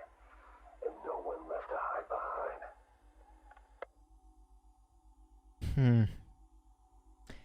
I'm just saying this now. I think it's kind of fucking stupid Scarecrow did a test subject in, one building, and then the news covered it, and then everybody was able to escape Gotham City. Why wouldn't they just continue working on the Cloudburst until it was fully finished, and then just release it all over Gotham City with all of the inhabitants? Wouldn't that make more sense? If you want him dead, why come to me? You seem capable. He needs to suffer. I suffered, so he will too. So, it's personal. Well, there are many in this city with a gift for causing harm. Not that kind of pain. The real kind. You want him afraid. I've seen what your toxin does. I want that. You're well informed about all of us Arkham Knights, but you're wrong about something. I don't want Batman dead. I want him unmade. He's better off dead. Kill him and you martyr him. You make him a legend. But break him, humiliate him, terrify him, and hold him up for the world to see. Then he's nothing but a man. Look, you can do what you want, Crane, but when you're done, I will kill him. Very well, but know this. It will be an act of mercy I don't know. I just really like Scarecrow. I really just like his character. Simon Stagg. Simon Stagg, or the CEO of Stagg Enterprises, was based in Central City. His eye color is blue and his hair color is white. He doesn't tell me what it was once formerly. He's 5'11" and he weighs 170 pounds. His first appearance was in The Brave and the Bold, number 57, January 1965. This character existed before Harley Quinn. Holy shit. A wealthy scientist, philanthropist, and entrepreneur, Simon Stagg is the founder and the CEO of Stagg Enterprises, a company specializing in advanced biomedical research. A self-proclaimed visionary, Stagg has been developing clean energy solutions and a revolutionary airborne inoculation technology on board his airship laboratories. In recent years, Stagg Enterprises has become accused of human rights violations in regards to medical testing on humans. Simon Stagg I forget how to read that word. I'm so sorry. Refuted the accusations of his company, was cleared of all charges. He is a cunning negotiator, he is unscrupulous, and he has a sound business mind. Now let's listen to his tapes. Damn it! Sorry. Dropped it. Jittery hands. I keep thinking someone's gonna barge through the door at any moment. The scotch probably didn't help. Oh, sorry. Forgot to introduce myself, didn't I? My name is Alex Sartorius. Dr. Alex Sartorius. And this? Well, I suppose this is my confession. 20 years ago, I went into business with my friend and business partner, Simon Stagg. Oh, it feels strange talking into this thing. I've never been one for the limelight. Never cared for attention. He was the businessman, I was the scientist. Stagg Enterprises was a fine name by me. And we did fine work, too. I want you to remember that. Whatever comes out. The cure for the Tugela virus. That was us. The treatment for Collier syndrome. That was us, too. No. Not us. That was me. I never cared about the financials, of course. I never needed to. Don't you worry, Alex. Simon used to say, and I believed him.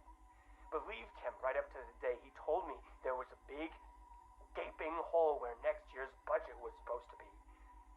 I wonder, now, of course, if he was lying. I mean, can you blame me? If he had just come out and asked me, I'd probably have said no.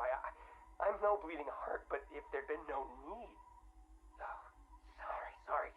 I'm getting ahead of myself, aren't I? These anti-anxiety meds, they rattle your brain. What I'm trying to say is that day, the day we ran out of money, that's when the weapons contracts began.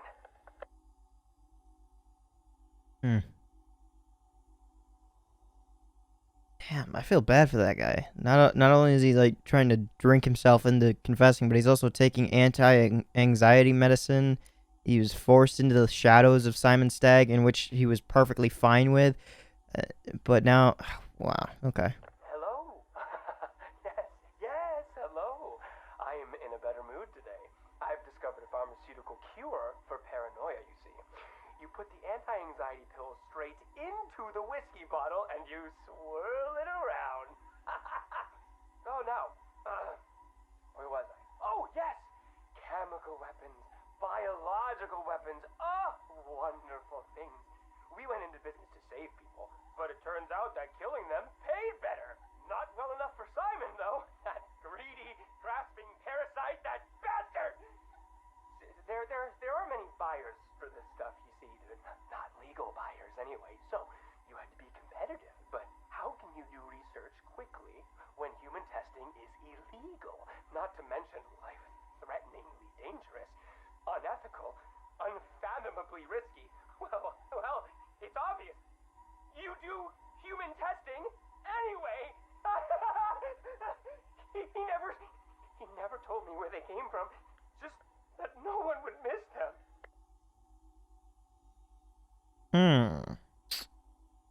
Okay. It's getting even worse now. You think I want forgiveness? You think this is some was raised Catholic, but I chose science over faith. This is not about me, this pathetic, drunken confession. I struck my bargain, let him threaten me into silence while I worked on my vaccines, my cures.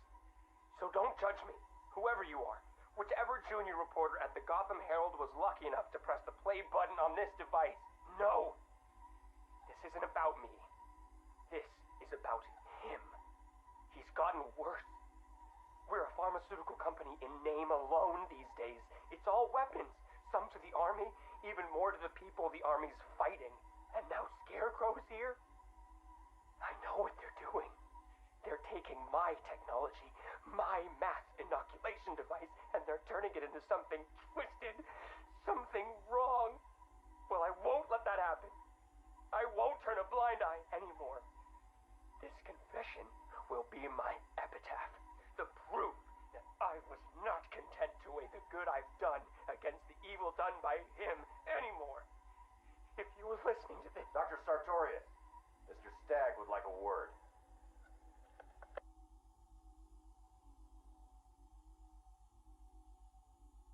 Oh, shit. He knew from the very beginning. Batgirl. Cutie. Real name, Barbara Gordon. She was originally a crime fighter in Gotham City. Her eye color was blue. Her hair color was red.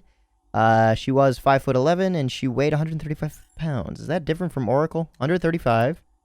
126. Okay, yeah. Like I thought. Like, from the very first time I ever, like, talked about Oracle being skinny, it's because, like, she doesn't need to have any weight go down to her legs. And, like, with all the weight that, like, sits below the waist, everything kind of collects there. And I've had to help people with that issue when trying to help them trying to relearn to walk. Is the fact that they have to accept that they have gained weight down below, but maybe not in the midsection. Like, it's just common. Her first appearance was in Detective Comics number 359, January 1967. This will tell me right here if all the characters are as Batgirl's case or Barbara Gordon. Suicide Squad number 23, 1989 as Oracle, 1967. Okay, so Nightwing's first appearance came after Jason Todd's first appearance. Gotcha. Okay. Now I get it. Alright. Two-Face. Wait, I'm not done with Batgirl. The daughter of Gotham City's police commissioner James W. Gordon, Barbara Gordon, was forbidden by her overprotective father from joining the GCPD. Instead, she took on the identity of Batgirl and was a crime-fighting partner of Batman for years, a career that ended tragically when the Joker shot her through the spine and confined her to a wheelchair.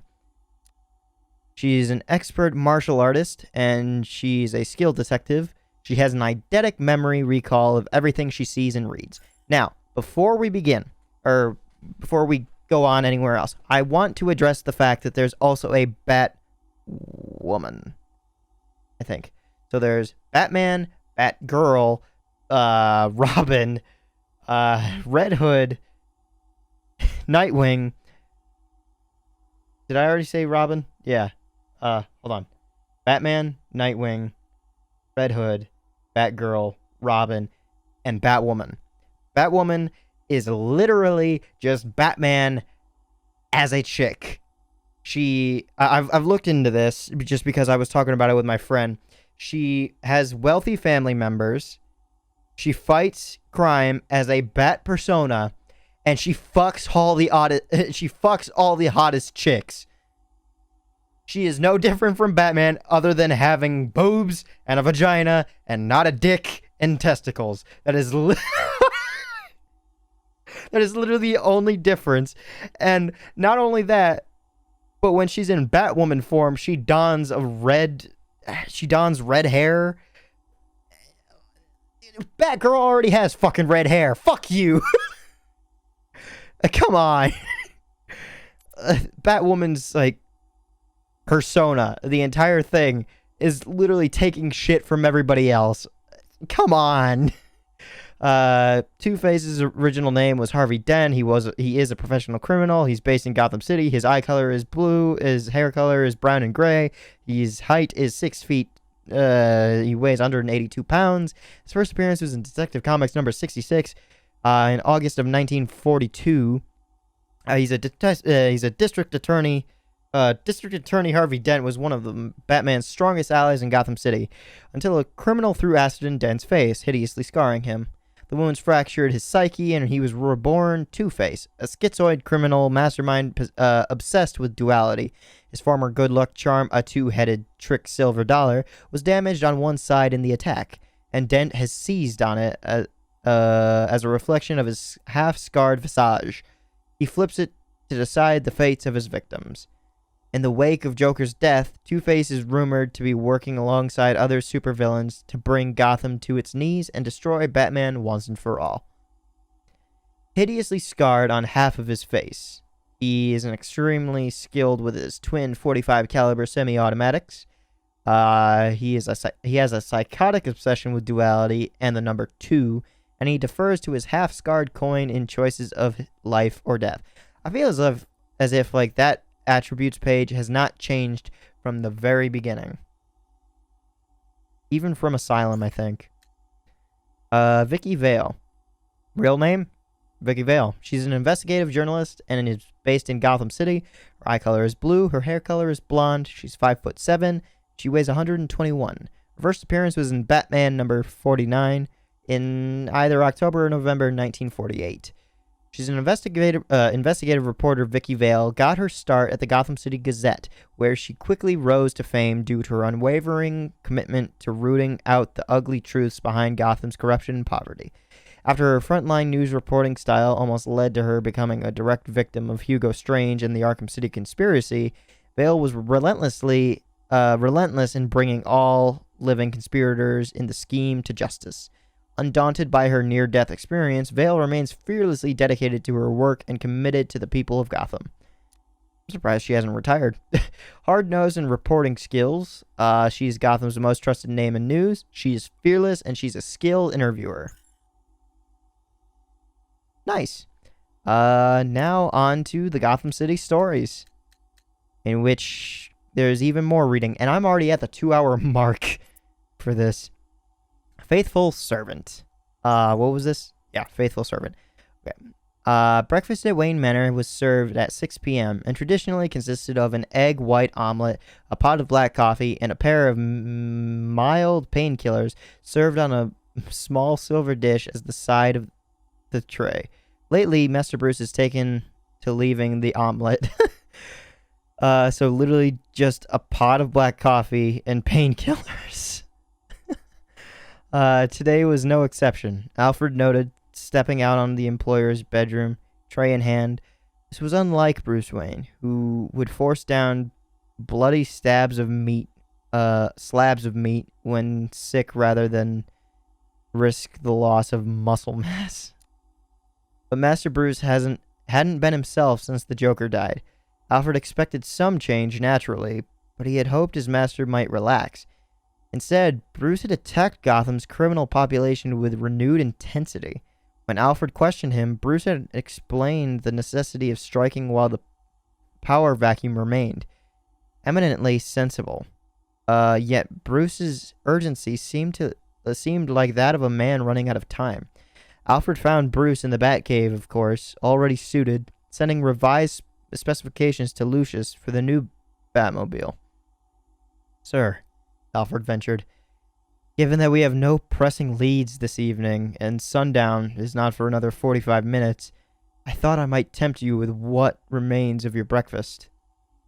42 minutes. Bruce kept his eyes on the Bat computer screen.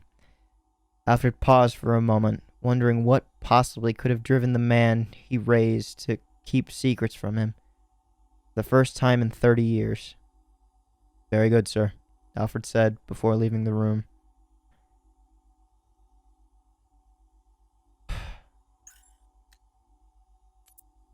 Wonder Tower. Hugo Strange followed Rachel Ghouls out onto Wonder Tower's viewing platform. Arkham City gleamed beneath them, a peaceful patchwork of neon and steel. "How is our mayor?" Raish inquired, tightly gripping the railing. He steady himself. Jesus Christ. "Playing his part," Strange observed. "People seem quite convinced. It will be morally repugnant to a few, but even they cannot deny the impulse." Raish closed his eyes. It's hard to tell between whether I have to say Raish or Raishes. There'll probably be an apostrophe S after the apostrophe S. Closed his eyes to wipe the slate clean. Strange had noticed the subtle glitches in his master's behavior. The professor had conducted enough experiments to recognize the symptoms of mental trauma, as well as when a patient was trying to mask its effects. "I wish you would allow me access to the source of your power," Strange said benignly. "I could help. Is it here?" "It is here, isn't it? In the base of the tower?" Raish laughed, and suddenly Strange couldn't breathe. "You think you see weakness?" Raish squeezed. Strange felt his throat tightening, life ebbing away. "How wrong you are." Raish released him, and Strange dropped to his knees, sucking in air. Raish walked back to his place overlooking the city. "We will rid the Gotham of its vermin. Nothing can stop us." Strange massaged his neck. "You think he will stand by idly while we murder thousands?" "Batman won't," Raish replied. "But Bruce Wayne won't have any choice." Did Raish know Bruce? In Arkham City, did he ever say Bruce? I don't remember. Guardian Angel. To find Batman, find the injustice. "Please God, don't hurt me." The man in the suit backed away, tossing his wallet onto the ground. His attackers closed in. One of them scooped up the wallet and fingered the notes inside. "Jackpot!" The other cracked his knuckles and threw a punch, dropping the suit to his knees, holding his broken face. "Money won't save you, but he can." The ripple of taut fabric as a shadowy cape swooped down. "He'll go for the sweep." The thug was busy counting when Batman took his legs. The wallet spun into the air as the sound of his skull cracking pinballed around the alleyway. The other thug turned and charged. His style has changed, less elaborate. Batman threw his arm into a swinging hook, popping the shoulder joint. Strike the vulnerable areas. End it fast. His fist slammed the thug's tattooed solar plexus, stopping the body like a bolt of electricity. The longer the fight, the more it hurts him.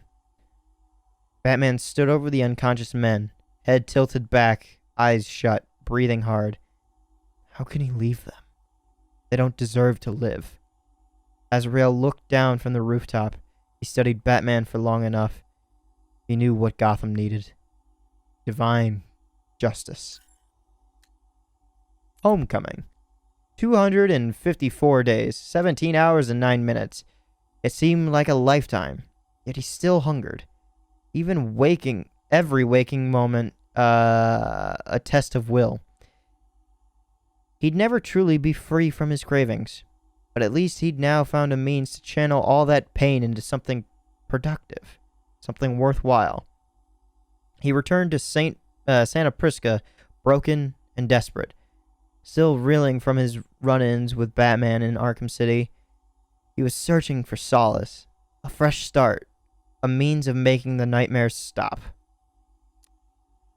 When he arrived in the slums of his homeland and found a young boy bleeding out from a gunshot wound in the street, mother wailing by his side, Bane realized what had really drawn him back here. Beneath the veneer of luxury resorts and spas, Santa Prisca was a hotbed of corruption, ruled by vicious cartels, drug lords amped up on venom, embroiled in a bloody turf war that had claimed countless innocent lives. Bane had started from the bottom and worked his way up, Now, as the sun bled out over the horizon, he admired the fruits of his labor. 12 severed heads lined up on the beach in various states of decay. The 12 most powerful drug lords on the island. His work was almost done. Just one target remained. Binyagdura, the stone fortress in which he'd been born, raised, and forever corrupted. It was time to tear it all down. So he gave up his venomous ways and, became a murder vigilante? I don't know. The trap. 3 thugs, 1 hostage. Easy. First, the guy with a gun. Barbara dropped behind the nearest of the Joker's goons, crouched and launched herself back up. One inscrima stick in the back of the knee to drop him. The other met the back of his skull on the way down. Next, the guy with the knife. He'd had a knife anyway. He had a broken wrist now. A wrist she caught between both her sticks and snapped when he lunged at her. So what kind of weapons did Batgirl have? Was she kind of like Nightwing, I'm seeing? She let the arm drop and swung her weapons back and over her shoulders, onto his head.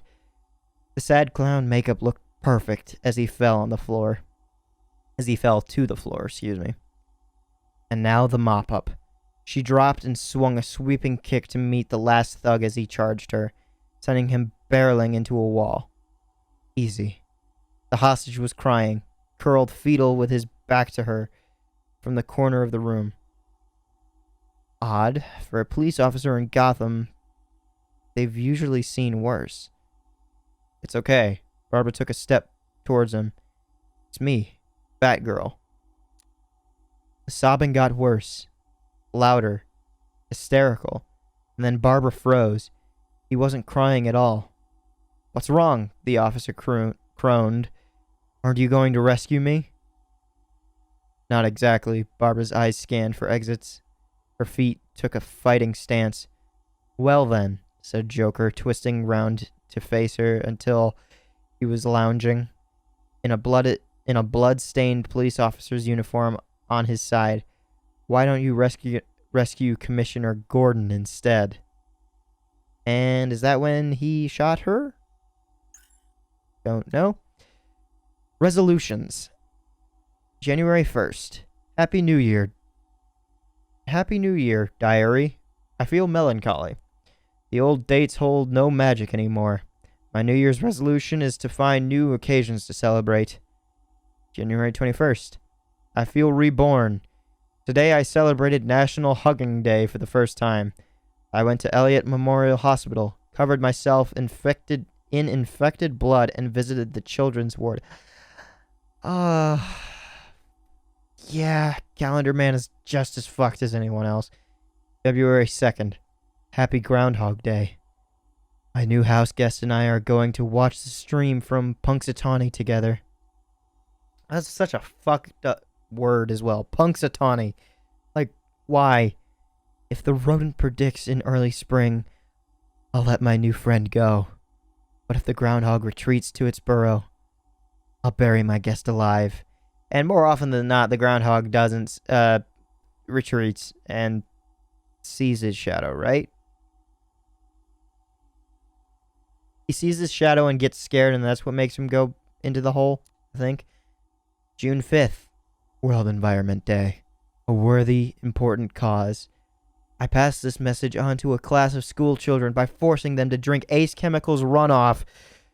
They won't pollute now. September 19th. Dear Diary. Happy International Talk Like a Pirate Day. Today I cut off a man's leg and nailed a wooden peg in its place. He couldn't walk the plank. Very disappointing. I checked on my scurvy victim, but she wasn't ready. Next year. September 21st. Happy World Peace Day. I left bombs at the Quarcy Embassy. October 29th. Halloween tempts me. I promised Batman I would be present at his end. And All Hallows Eve is the perfect time to bid farewell to him. I'll make this one exception in my year of alternate celebrations. October 31st. Damn Scarecrow. Yeah. He beat him, didn't he? So if he's still up and around, how the fuck did he get out? What? Why was he allowed to just walk around? Well, everybody from Arkham City did get different trials, I guess. Poison Chalice. Cash lifted the frame photo out of his box and placed it onto the desk. You still remember the day he pinned it on the side of his locker during his first shift at the asylum? It had been with him ever since. Nice looking family you got there, sir, the sergeant remarked, busily clearing out the previous owner's possessions from a drawer. Cash was close to telling him that it was his lucky charm, but he knew the reaction he'd get. The kid didn't know how crazy things could get. He'd soon end up as superstitious as all the rest. Besides, something was telling Cash luck might not be worth a damn around here. He would be the 5th station supervisor in as many months, and the others were all gone. Assassinated. Cash knew he was putting himself in the crosshairs, tempting fate. The commissioner had asked, and he couldn't refuse a friend. The sergeant finished packing the dead man's things into just as Gordon arrived. Aaron, Jim said, offering his hand. Didn't think I'd see you tonight, Cash replied, shaking the commissioner's hand. Gordon always came down for this part. It was the introduction. Both men stepped out of the elevator onto the roof. The bat signal illuminated the night sky. You know, Cash said, we've already met.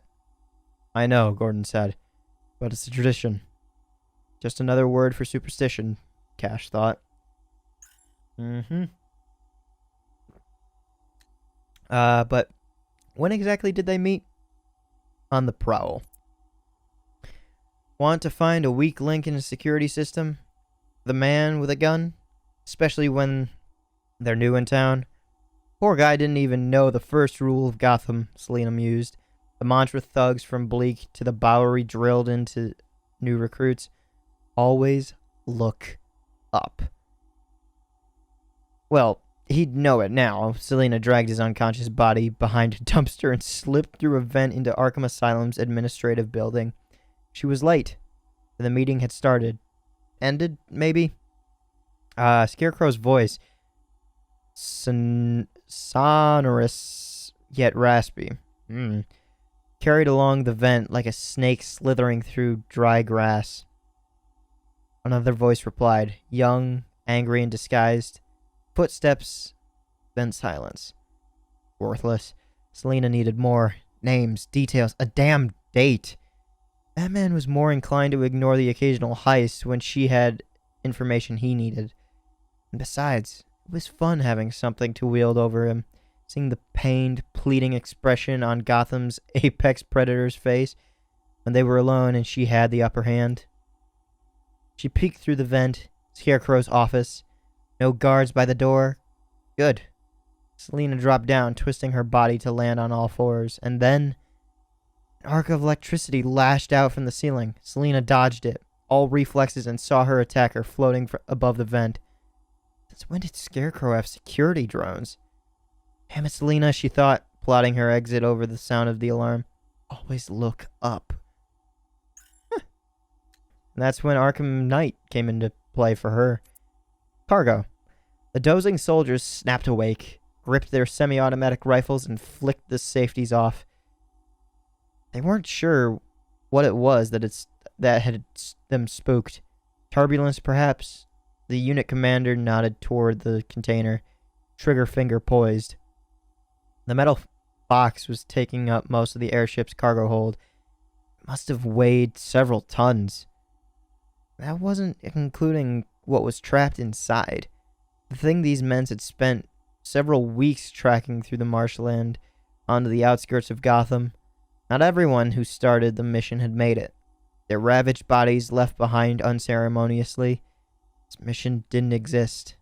Now neither did they. A plain clothes agent was readied the file. What? Was reading the file. Okay. Holding a handkerchief to his face to try and stem the smell of rotting flesh emanating from the container. He only had words, photographs, patient history. He wouldn't get to see the creature for real. For relief. The agent looked up and spotted the panicked faces. These soldiers were tired and burnt out. Last thing he needed was any accidents. Easy, boys, he yelled over the engine roar, slapping the metal prison. He ain't waking up for another month. Within the container, the tranquilizer had all been worn off. The opaque memory withdrew across the eye.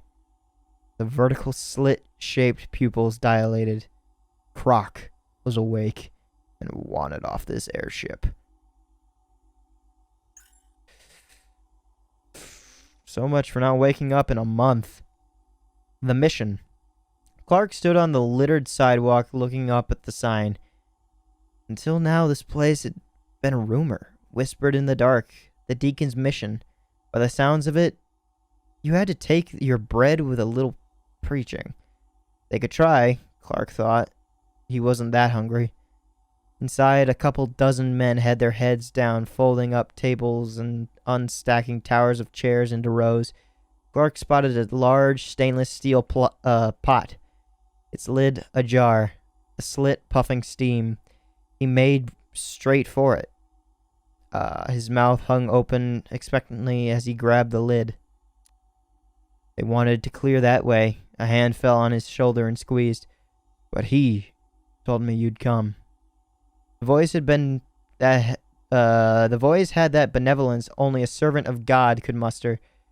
Clark turned around. The deacon's graying hair and lined face betrayed a searing vitality. I'd like something to eat, please, sir. Clark heard himself, the last and only person he'd addressed that way being his father. The deacon released his grip and proceeded to ladle hot soup into a bowl. The Lord needed us strong, he proclaimed, passing it to Clark along with a spoon. The warm liquid snaked down his throat and coiled within his belly. It felt good. Better than he expected. Clark went for another spoonful. Maybe he was that hungry after all. Cheap Shot with Jack Ryder. A Close Shot with Deadshot by Jack Ryder. Are you ready, Jack? Batman asked, looking straight at me, one eye filled with admiration, the other with respect. Really? I'm ready, Batman, I replied bravely. Let's do this, Jack. Together, Batman said. Asked, really? Oh my god. The Dark Knight stood up from behind our cover then, as we prepared to take on the deadly assassin Deadshot together. Was I afraid, dear reader? I was terrified. But I couldn't let it show. Batman needed me. Then I saw it, the laser sight playing like a lover's tongue across his nipple. Batman, no! I shouted dramatically. I dived forward then, knocking the Cape Crusader to the ground as the bullet whizzed past my ear. Batman was back on his feet in an instant, however. He grabbed me and pulled us both into cover behind a chimney chute into the bombed ruin of Arkham City. What now, Jack? Batman asked, his voice cracking slightly under the strain. I thought for a moment. You need to hide behind cover whenever he's looking in our direction, Batman, I explained patiently, and then try and reach the vent under the helipad. Batman looked at the distance between them and the sharpshooter marksman. You can do it, Batman, I said reassuringly. I know you can.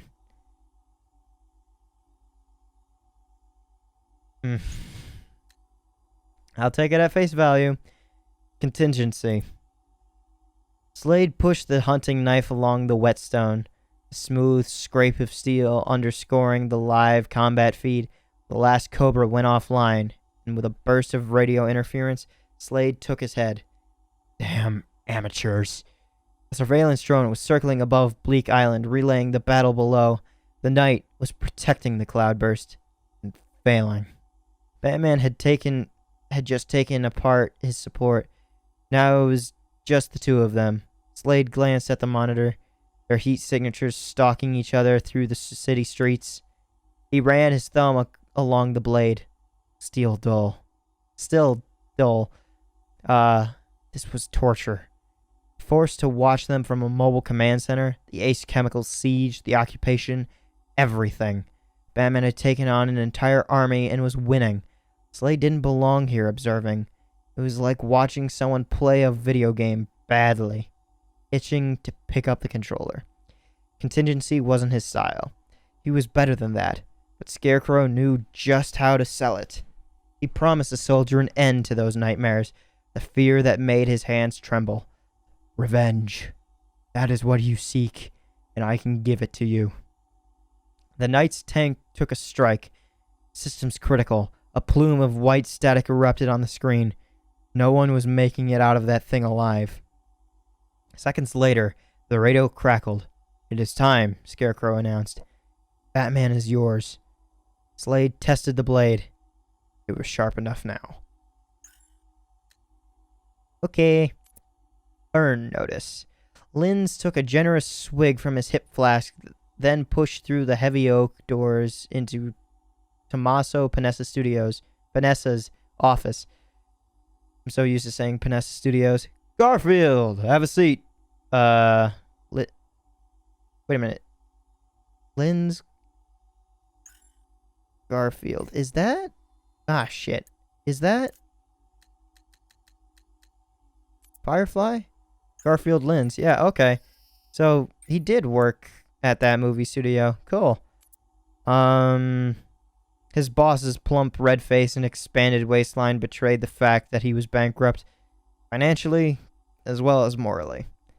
Linz shrunk into a chair at Panessa, dispensed with small tank, then began to justify the unceremonious firing of his lowly FX artist. Yeah. Despite critical acclaim, The Inferno had recovered less than a quarter of its inflated budget in the 6 months since its release. Such a high-profile failure, combined with increased attention from the IRS, meant that laundering millions of dollars of mob money through Panessa Studios was no longer a viable business plan. I always liked you, Linz, he said, like a veterinarian comforting an animal before pushing the plunger on a lethal injection. But the industry's different now. As a studio, we need to adapt or perish. That means making some tough decisions. Garfield declined the proffered cigar with a wave of his hand. Felt sick watching the greasy old bastard wrap his lips around a wad of dried leaves that cost 3 times his monthly salary. I'm sure a man of your intelligence knew this day would come, Garfield. I'm sure you've prepared for every eventuality. Linz was prepared, all right. He struck a match off the solid oak table and held it up to light the man's cigar. He met his boss's gaze for the last time, then expelled a mouthful of nitroglycerin through the dancing flame. Damn. Huh. Frozen out. Wrapped in cold, Nora slumbered. Deep in slumber, Nora dreamed.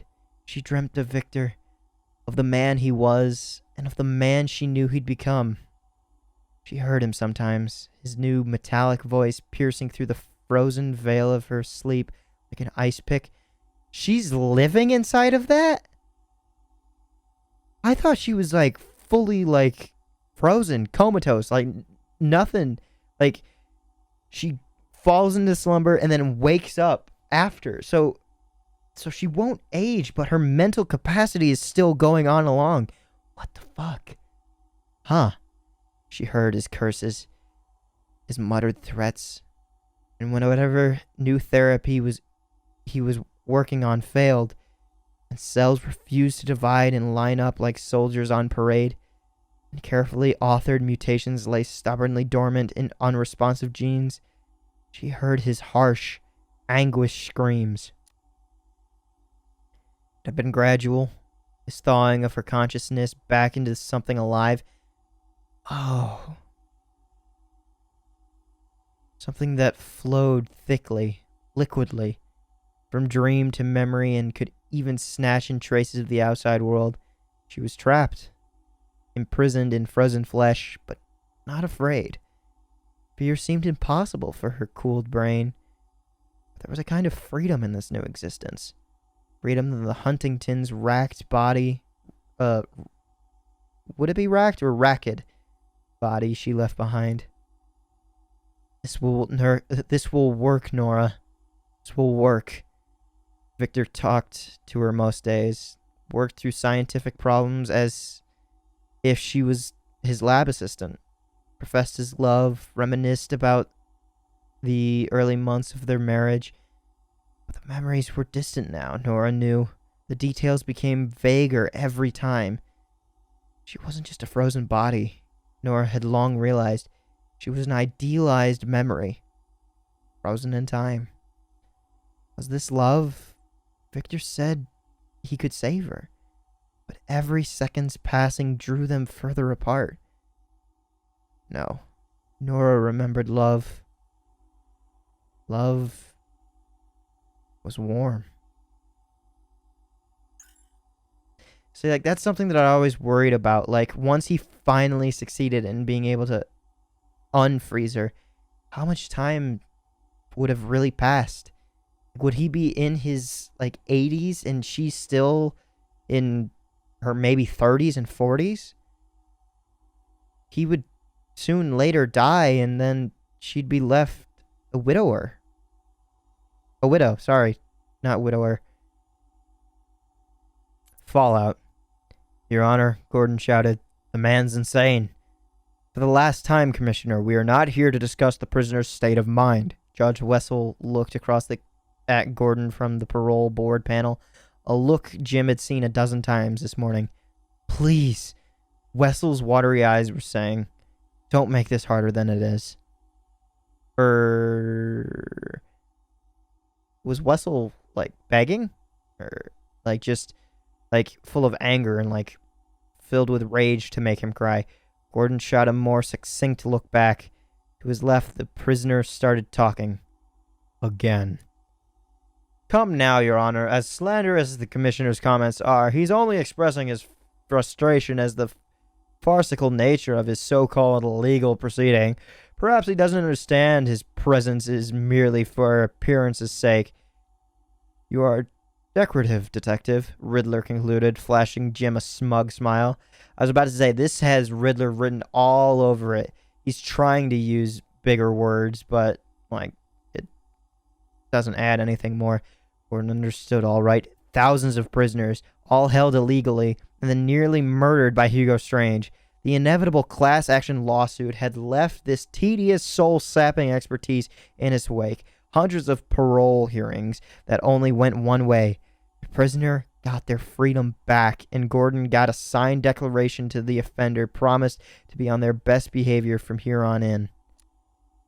Now, Riddler continued, given that our poor commissioner must endure several hundred more of these hearings, why don't you just spare us the tedium of forcing him to reiterate the state's legally soiled case against me, and simply grant me the freedom to which I'm entitled? The entire parole board spluttered indignantly. The man's got a point, Gordon conceded, as he walked out the door. Power play. No more of this grief crap, thought Scratch. Who's Scratch? 6 months since Joker died. Time Harley moved on. And if she couldn't move on, well, it's time the gang did. Scratch was smart. Everybody said it. And he had a plan. Harley had one of her freaky Joker statues, the ones with the television sat on its shoulders, and in her room.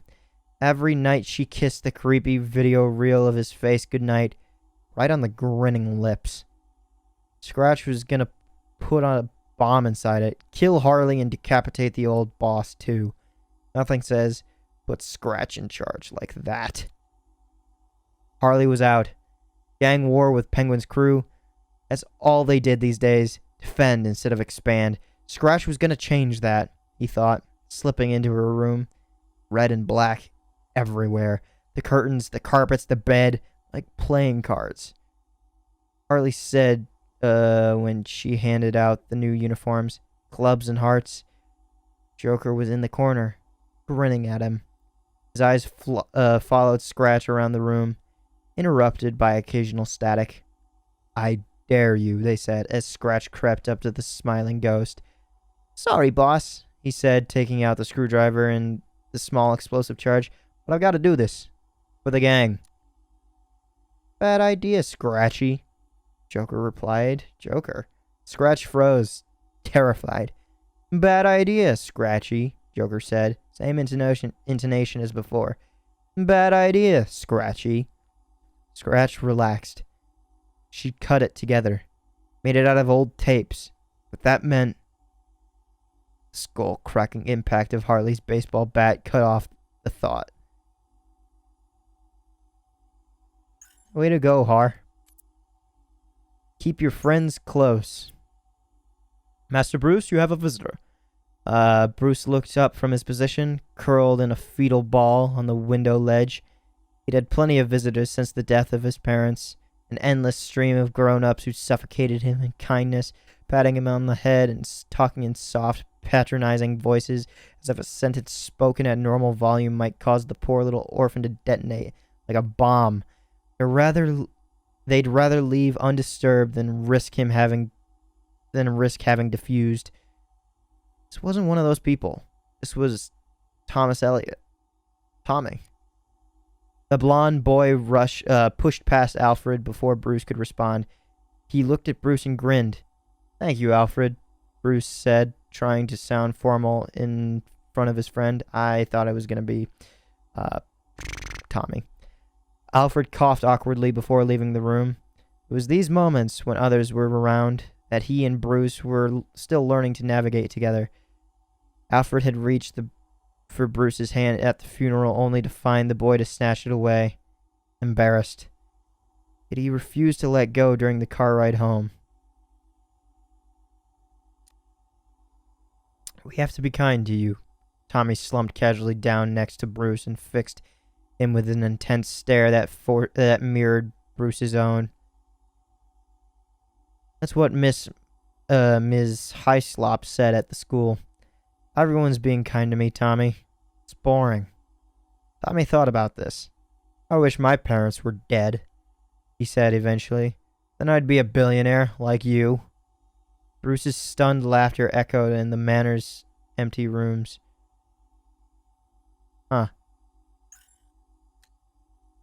Wallflower. Pamela stirred from her slumber and squinted at the lone orchid on her nightstand. Conventional wisdom says Gloriosa, I don't know, could never survive in such dry, frigid conditions. Just as the doctors had predicted, she herself would wither and die within a month of her admittance to Seattle General's intensive care unit. It had been almost 6. The flower was in full bloom, while Pamela had never felt stronger and more in tune with the world around her. The orchid had been a gift from her mentor, Professor Jason Woodrow? I'd say Woodrow. The man who professed his love for her, then left her to die from a toxic cocktail of phytohormones he forced her to ingest in the lab they shared.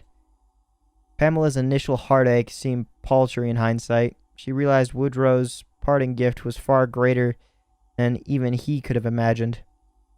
The orchid spoke to her now, ethereal whispers of a world beyond these sterile walls. Excuse me. Of a higher purpose, a new life. Pamela feigned sleep when the door opened, and the handsome specialist approached the bed to check on her.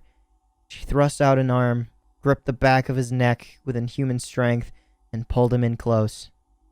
The man was powerless to resist as he planted a deadly kiss on her, as she planted a deadly kiss on his lips. Timid wallflower Pamela Isley was no more. Poison Ivy had arrived. Just Jack. Jack Ryder's weekly column, only in the Herald. "Hey there, Gotham. Jack's back. I know, it's been a while, but I've been busy. TV appearances, negotiations to syndicate this very column. Those things take time, Jack fans. Too much time, actually.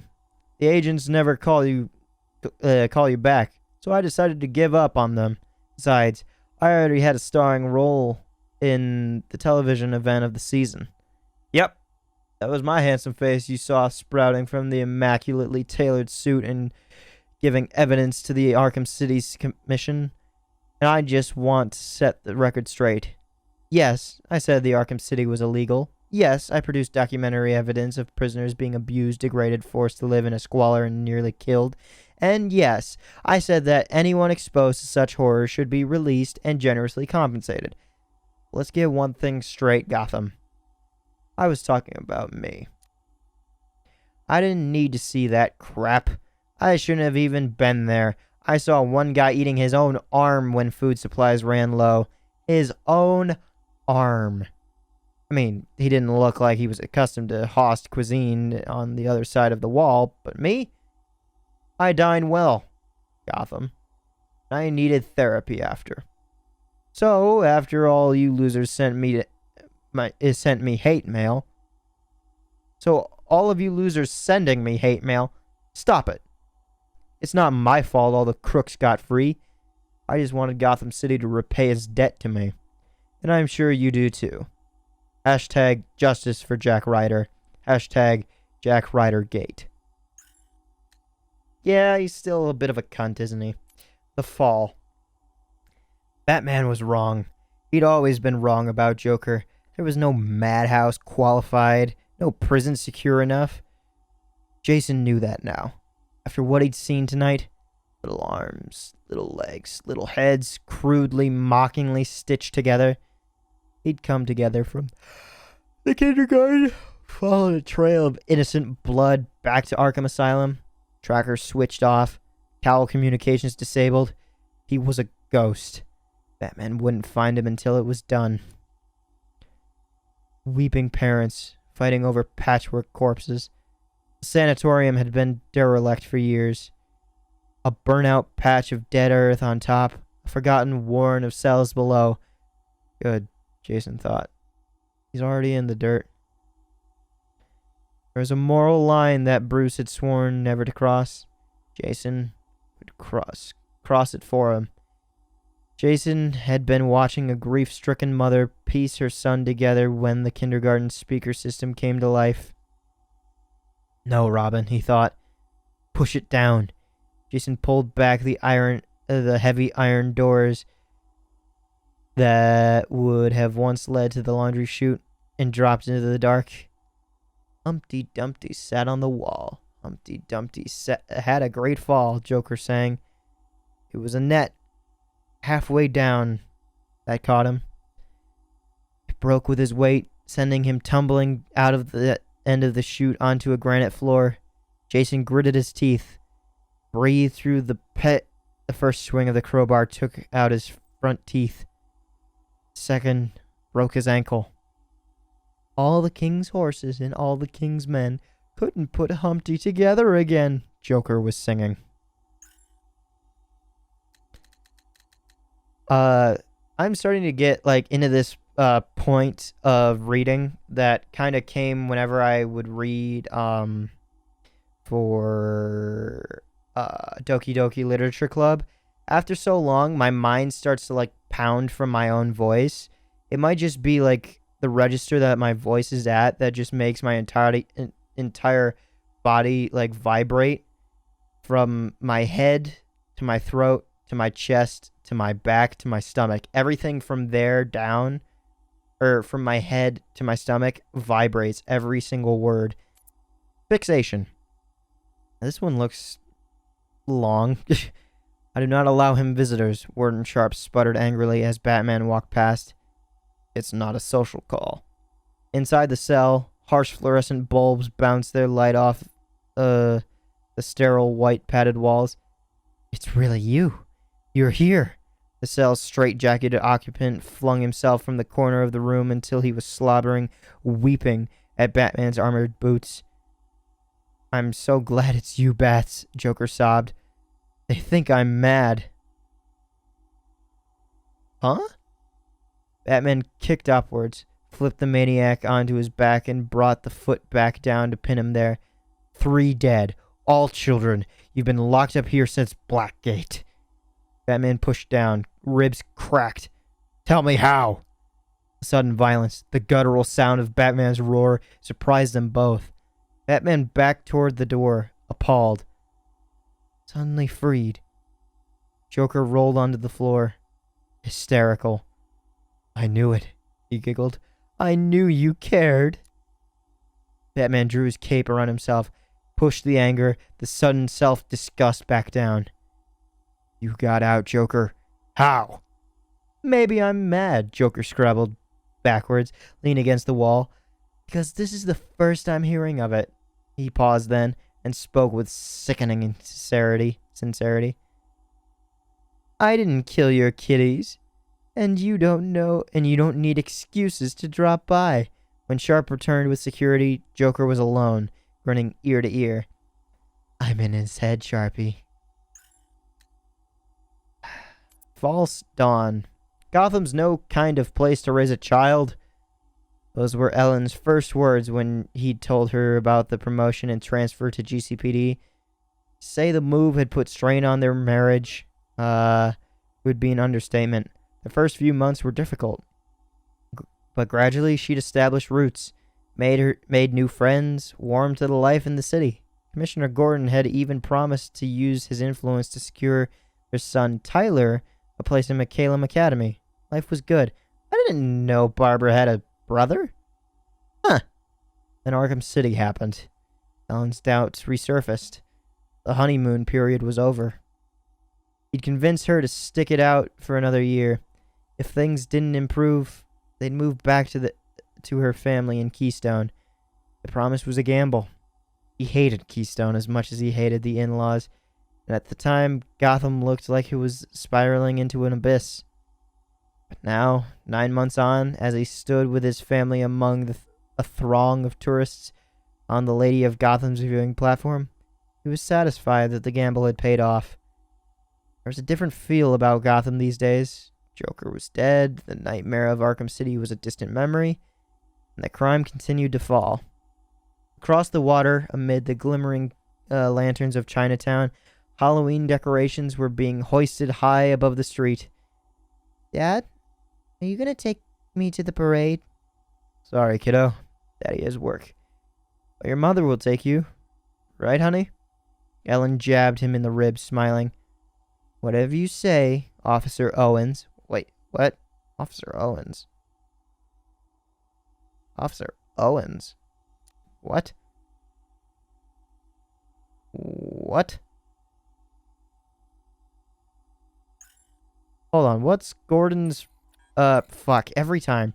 What's Gordon's first name? I'm looking for Commissioner Gordon. There we are. Jim Gordon. What? Who the fuck is Owens?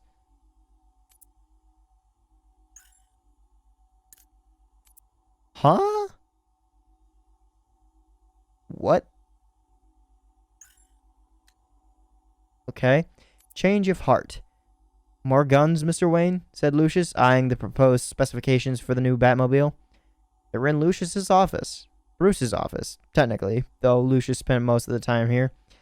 Bruce had turned up dutifully for the biannual departmental heads meeting at Wayne Tech. Lucius had watched Bruce work the room, smiling and shaking the hands of senior technicians, biochemists, engineers, software security experts, making just enough informed conversation with Lucius's chief systems engineer to impress, yet not shock her.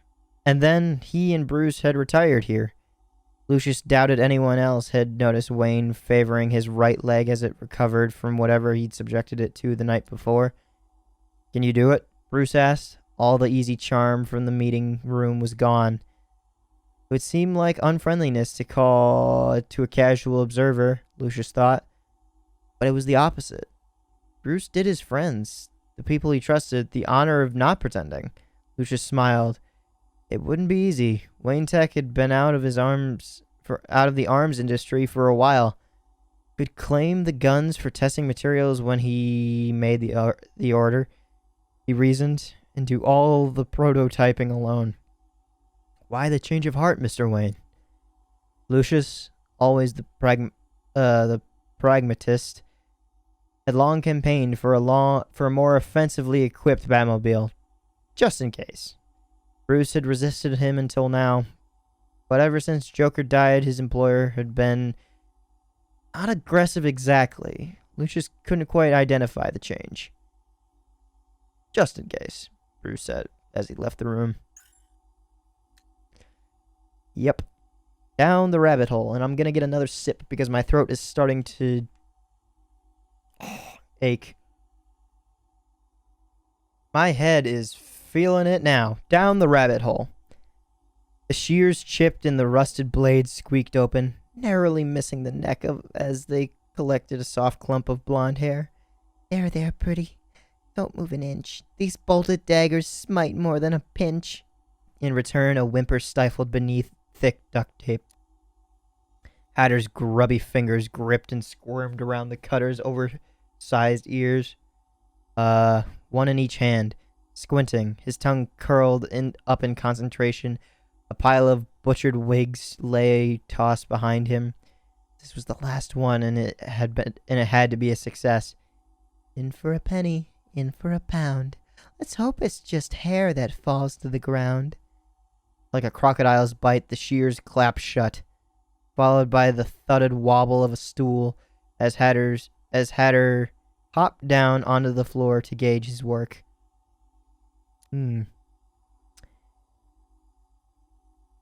Frabjo, what a win. Now for the hairs on your chinny chin. Frabwa? I don't know. I really don't know what that is. I don't know if that's not English.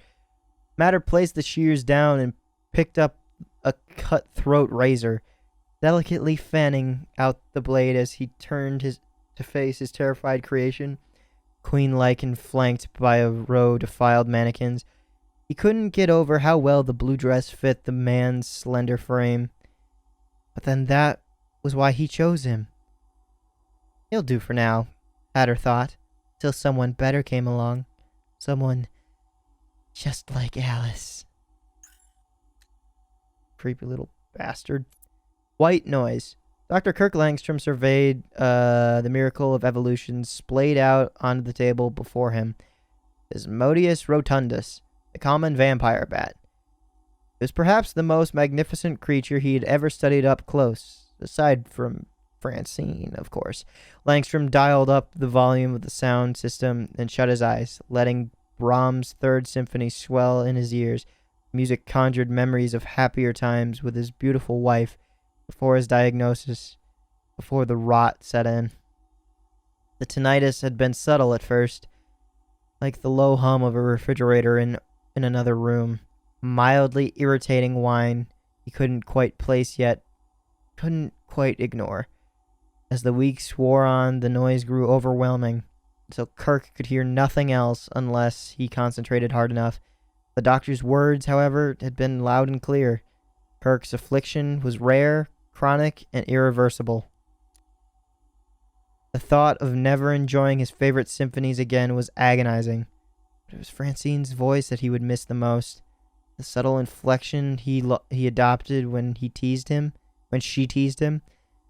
The way she laughed, as though the little girl inside her had never grown up. Kirk wasn't prepared to let all that go without a fight. He was a man of science. For Christ's sake. And science would find a way. The answer, Kirk knew, was staring at him from the dissection table. I just feel bad. Legacy. Bruce gripped his father's hand as the elevator rocketed skyward. Confined spaces still made him anxious. But his father provided comfort, just as he did on all those nights. Bruce would wake screaming, paralyzed by fear, reliving the moments he'd found himself trapped inside the dank rat-infested cave beneath the grounds of the manor. He breathed a sigh of relief when the elevator finally slowed to a halt and the doors opened into Thomas Wayne's plush new office at the summit of Wayne Tower. "Take a look, son," his father said, leading Bruce to the vast windows overlook Gotham's smog-shrouded skyline. The boy pressed his palms against the cold glass and felt a dizzying rush as he gazed down at the miniature city below. "Gotham's been too good to us, Bruce. We have a responsibility to give something back. This tower is just the beginning of our legacy. A legacy I hope you'll continue long after I'm gone." Bruce looked up to meet his father's eyes. The thought of losing him had never crossed the boy's young mind. And suddenly, Bruce was back in that cave, alone, the piercing screech of bats filling his ears. Okay, so that is canon. I didn't know if that actually was just like something that they did in the Dark Knight series. I think they did. Can't remember. I couldn't remember if that was just like the thing that they did there. And when I say the Dark Knight series, I mean the movie series. Prodigal? I think Prodigal. Nightwing grappled to the warehouse roof and secreted himself in darkness. He'd chased the truck here on foot and was using a technique Bruce had taught him to control his breathing. A plume of steaming breath could easily give away his position to the guards by the skylight. Not that they sounded very observant. "I hate this stinking place. Give me Gotham any day," the first thug said. "I think that's something that they actually use as a line." "Yeah, sooner we get back there, the better," his buddy replied.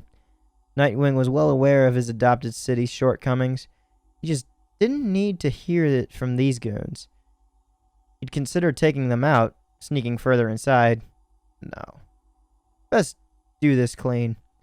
Still, no way we could get away with something like this with Batman around. Who we gotta worry around here?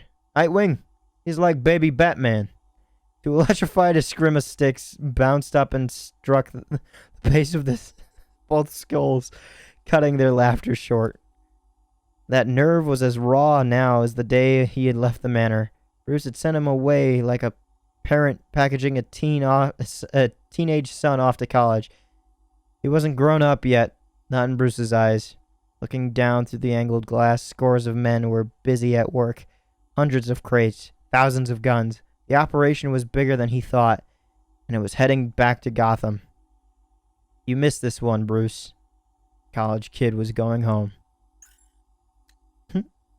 Masquerade. Screw Dad, and screw Bruce Wayne. Barbara looked through Wayne Manor, dropping the mask and cape from her masquerade ball outfit. She should have guessed that other people would have had the bad idea too. Not that it mattered. Whatever she wore, she'd still be 20 years younger than everybody here. Jeez, she'd rather Dad started dating again than drag her to these things. Wait, what? Huh?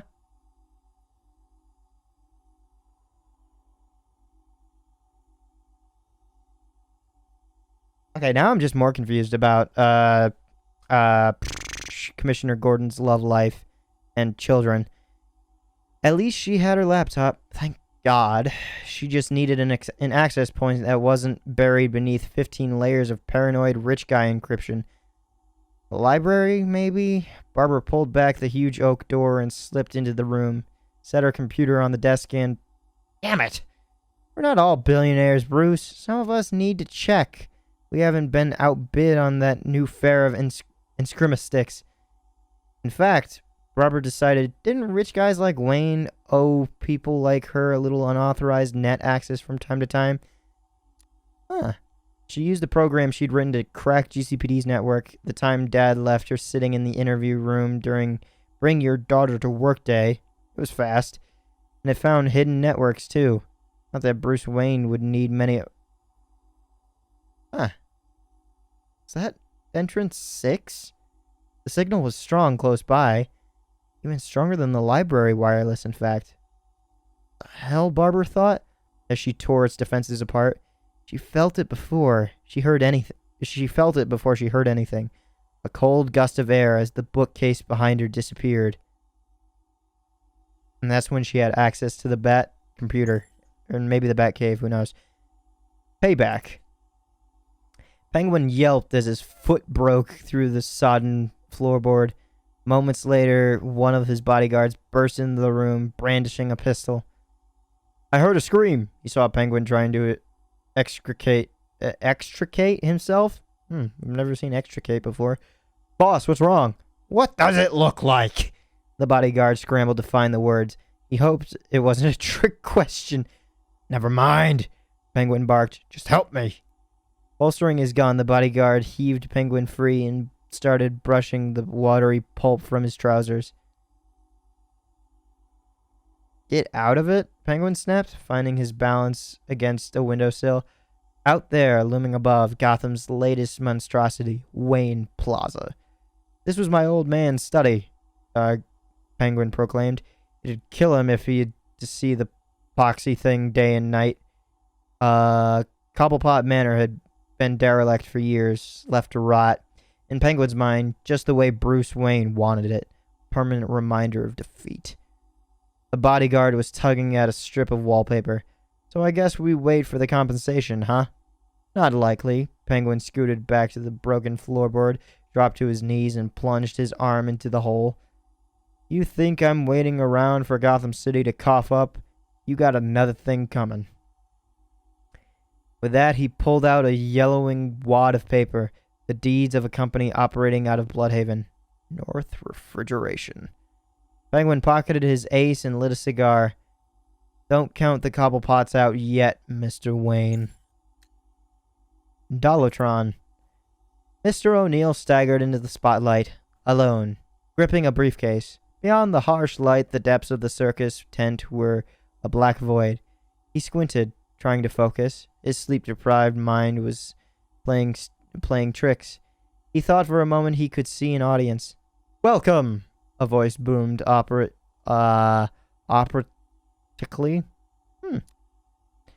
Spotlight shifted. There he was. The pig-masked man who summoned him. The professor. Standing proudly behind a small boy, his blood-tinged hands finger-drumming those delicate shoulders. A pained murmur sounded from the child, muffled through the plain white-faced mask, as its edge of shoreline of weeping, fused flesh, his salted slug of a tongue writhing in the mouth slit. The horror wasn't unimaginable. It was there in front of him. It was fact. Just as he was a parent, and this was his son, butchered and transformed. O'Neill's stomach imploded and bent him double, retching onto the straw-bedded ground. Daddy Man is upset, whined the professor. Daddy Man not pleased with our work. He loosed a terrifying squeal. The young boy moaned like a busted instrument. I've got money. O'Neill wiped the bile from his mouth, then popped the briefcase and threw it onto the ground. Wads of green packed tight.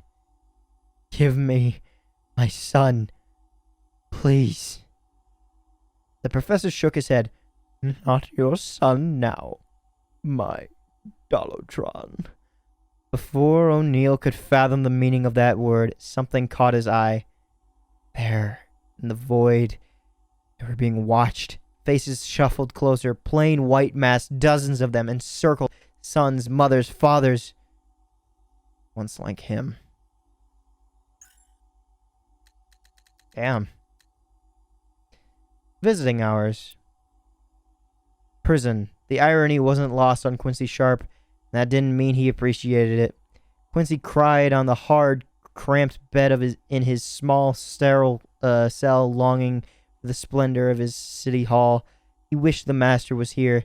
Dr. Hugo Strange had awoken Quincy, lifted him to a higher state of awareness, made him mayor of Gotham. The therapy, the drugs, the loss of free will, a fair price for such a gift. In return, Quincy had defended Strange through both trials. Even now, he clutched onto Strange's remaining secrets. Dear mementos of a parted friend. It's okay, Quincy, he said he heard Strange say. I'm here. Hugo? Quincy asked, wiping his tears on the cheap Arkham City jumpsuit guards made him wear. There he was, Dr. Hugo Strange, with his radiant white lab coat and paternal smile. Quincy, my servant, my friend, Hugo said. We don't have much time. Quincy was crying again with joy. How did you... Psychology, Quincy. Science. I'm a being of suggestion, etched into your subconscious by my living self. The therapy, Quincy realized, the hypnosis, the drugs. Stay with me, Master, please. Quincy tried to grab hold a phantom hand. I cannot, Strange said, looking benevolently down at Quincy, stroking his hair, a touch the prisoner couldn't feel. But there is one last service you can perform for me. Anything, Hugo, please. First remove this sheet from your bed, Quincy, and tie it to the light fixture on the ceiling.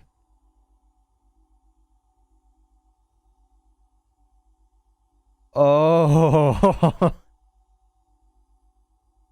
Wait a minute, but then I see him in Arkham City. And didn't Hugo blow Wonder Tower up with him inside it? When did this occur? The demon's head. Oh, wait. No, did they fake his death? I don't know. Well, I'm in the last row, so I'm in the finishing stuff right now. The messenger dropped down onto the puddled street and stayed crouched in shadow, her hand resting on a hilt of a katana. Caution was innate, trained into the very sinew and fiber of her body. She waited for the drunken couple to stagger past and approach her canvas, a wall of decaying posters. She unfolded the stencil and held it in place. The small nozzle concealed in her wrist guard released a pressurized spray of black paint. With a few waves of her hand, the image was complete. It would join the others she had spent the night emblazoning on Gotham's walls. Most people would think it was just another work of art. They wouldn't know of the war that raged, the war to bring him back, to resurrect Ra's al Ghul. The air whistled. Instinct turned her head as a blade grazed skin and embedded itself in the center of the dripping insignia. The assassin stepped out of her throwing stance and drew a sword from her back. You openly defy the League of Assassins. The penalty is death. Wiping the blood from her cheek, the messenger faced her enemy. There is no league without him. That is truth. Surveying her surroundings, the assassin approached. You will not find his body. What makes you think we're still looking? The messenger unsheathed her katana. The demon's head will live again. So one keeps the body hidden, the other one is trying to find it, but not find it at the same time? I don't know. Social outcast. Why do you attack Batman? He is based. You are a Riddler depleted the email, and all the others like it. As prickly hot anger and shame squirmed through his insides. No point denying it. #CrusaderGate had been a disastrous social media campaign. He couldn't understand it. It seemed the internet's idiotic and easily roused rabble could froth itself into a full-fat cappuccino of frenzy over white knights, but offer it up a dark one on a plate, and you get a soy latte's worth of indignation at best. Didn't they understand what Batman had done? The memories rise up like bile. Riddler is back in Arkham City.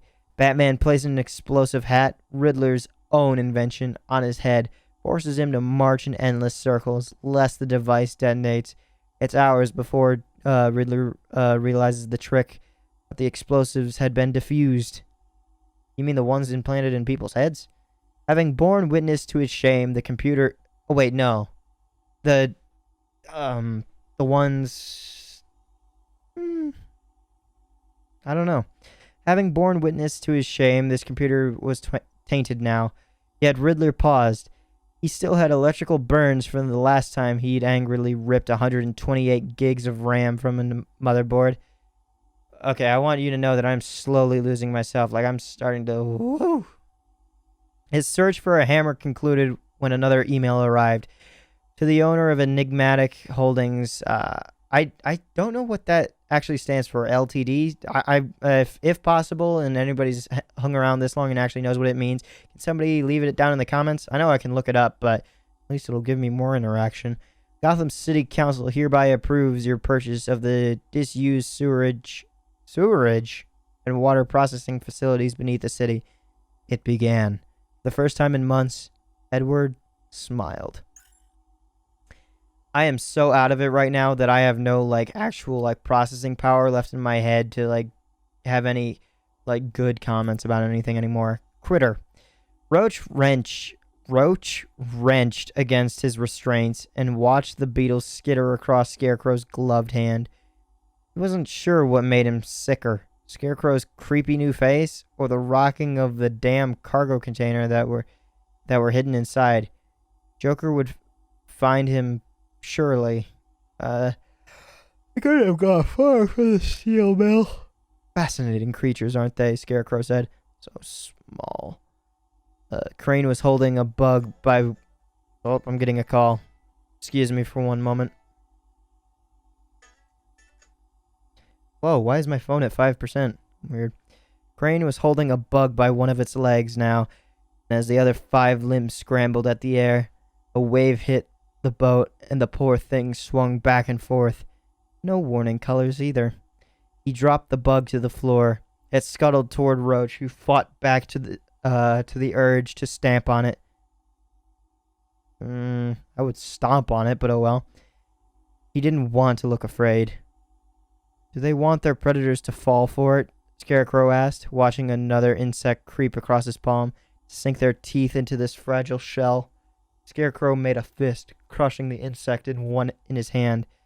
The beast does not do so will... What? The beast that does so will regret it, Scarecrow explained, wiping the mashed up insect into the glass beaker. Not through sickness or death. He added chemicals to the beaker now, muddling the mixture into a greenish-black, sludgy cocktail. But through the hallucinations this creature's toxic secretions cause, through the beating of their overworked heart, the adrenaline coursing through their bloodstream, through fear.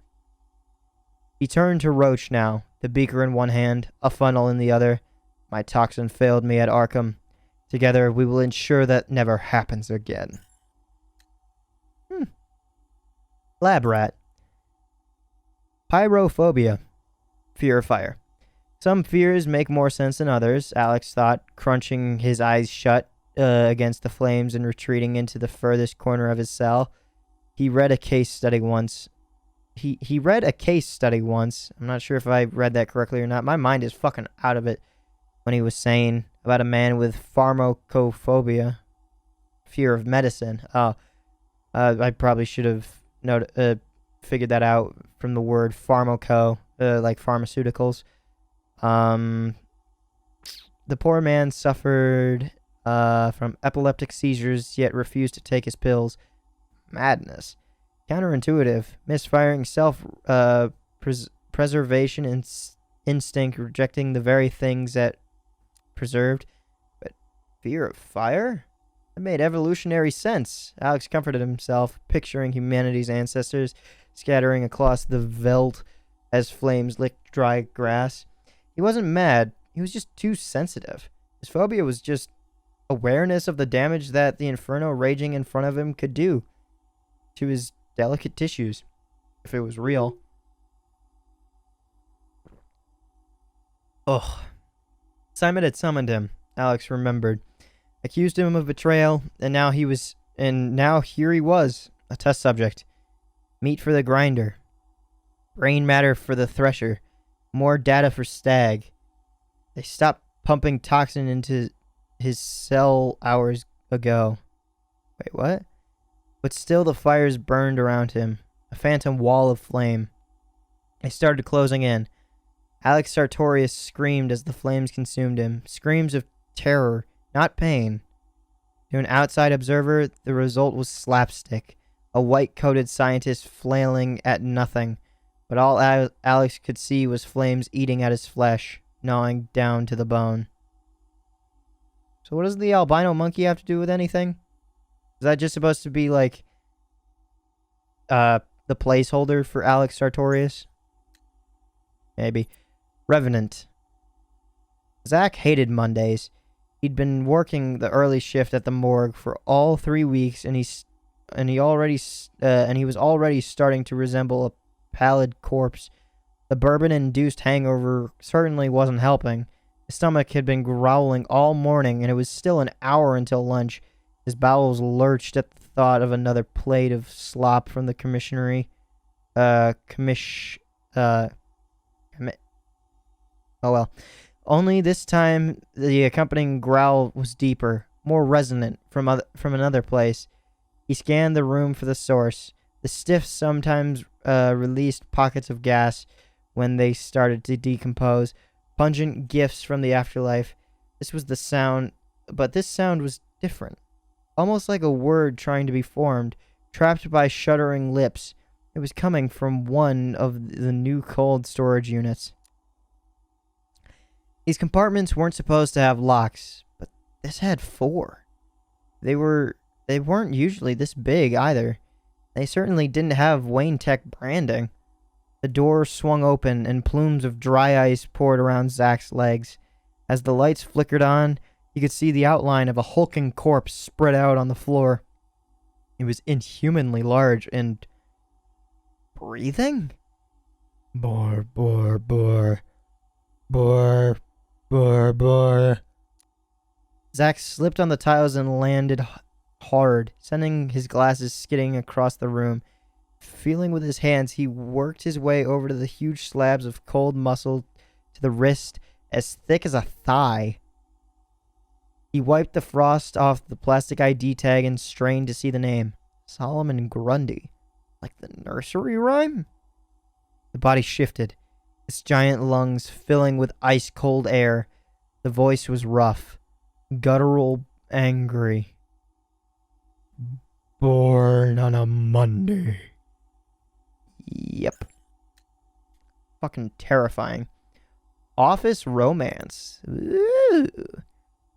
Robin stood at Oracle's side as they watched a 3D model of an inconspicuous blood cell rotate on the Bat computer's monitor. He's still not showing symptoms? Oracle asked as she delved deeper into the cell structure. Cell walls were intact, plasma healthy and clear. Nothing, Tim replied. Oracle glanced over her shoulder. Tim was staring straight ahead, arms folded, the muscle in his jaw flexed. No smile. Not today. He was working hard. They both were. Gotham demanded everything from them, every day. Come on, Mr. Adams, Oracle said, fighting off a wave of exhaustion. What are you hiding? The protein channels, maybe? Tim leant in to point at the image. When he drew his arm away, his hand grazed Barbara's neck. Barbara stopped typing, caught her breath. Tim went still. The moment drew itself out, each second marked by the clock tower's mechanical heartbeat. And then Tim turned away. We can't do this. Not again. Hematology never was your strong suit, huh, Drake? Barbara joked painfully, but Tim was already gone. She sat there wondering why he didn't come back, and why she didn't try and stop him. Must have hoped she would. But why make things harder than they already had to be? Gotham came first. The job. It's the choice they made. They could turn their backs on each other, but not on that. Oh, but it didn't work out. Or the duty forced them to not work out. Taking out the trash. Garbage collectors? asked Pipes, sat in the Hell's Gate offices holding the stained second-hand uniforms at arm's length. A new parent with their first dirty diaper. You, completely sure about this, boss? We're sure, Dent growled at from across the desk. Pipes didn't argue. It was nice. It wasn't nice, Harvey speaking. You could tell, after a while, the way a group of school friends can tell their friends of identical twins among them apart. It's not about the voice. Not always. It's about the face. Which eye swings around faster at you? Which side of the mouth? The lantern jaw or the charred, twisted lips? The smile always plays across first. We need a front for the bake job, Den said. And you owe us. All of you. Compensation claims Arkham City had been corrupt as hell, sure, but Pipes had run-ins with enough dirty cops to know justice flowed one way in Gotham. Well, it does if you haven't got the best lawyer the city ever saw your class action suit from behind the scenes. I get it, boss, I do, Pipes stammered. It's just Hell's Gate, waste disposal, and legal services? Really? Dent leaned forward. Pipes tried not to shudder at the weeping skin peeled from the leather chair. Trust me. Nice. Oh, nice, Harvey answered. They're one and the same in this town. Okay. Showtime. Vicky Vale. Live in 10, Vicky. Her camera... Oh, live in 10. Her cameraman said.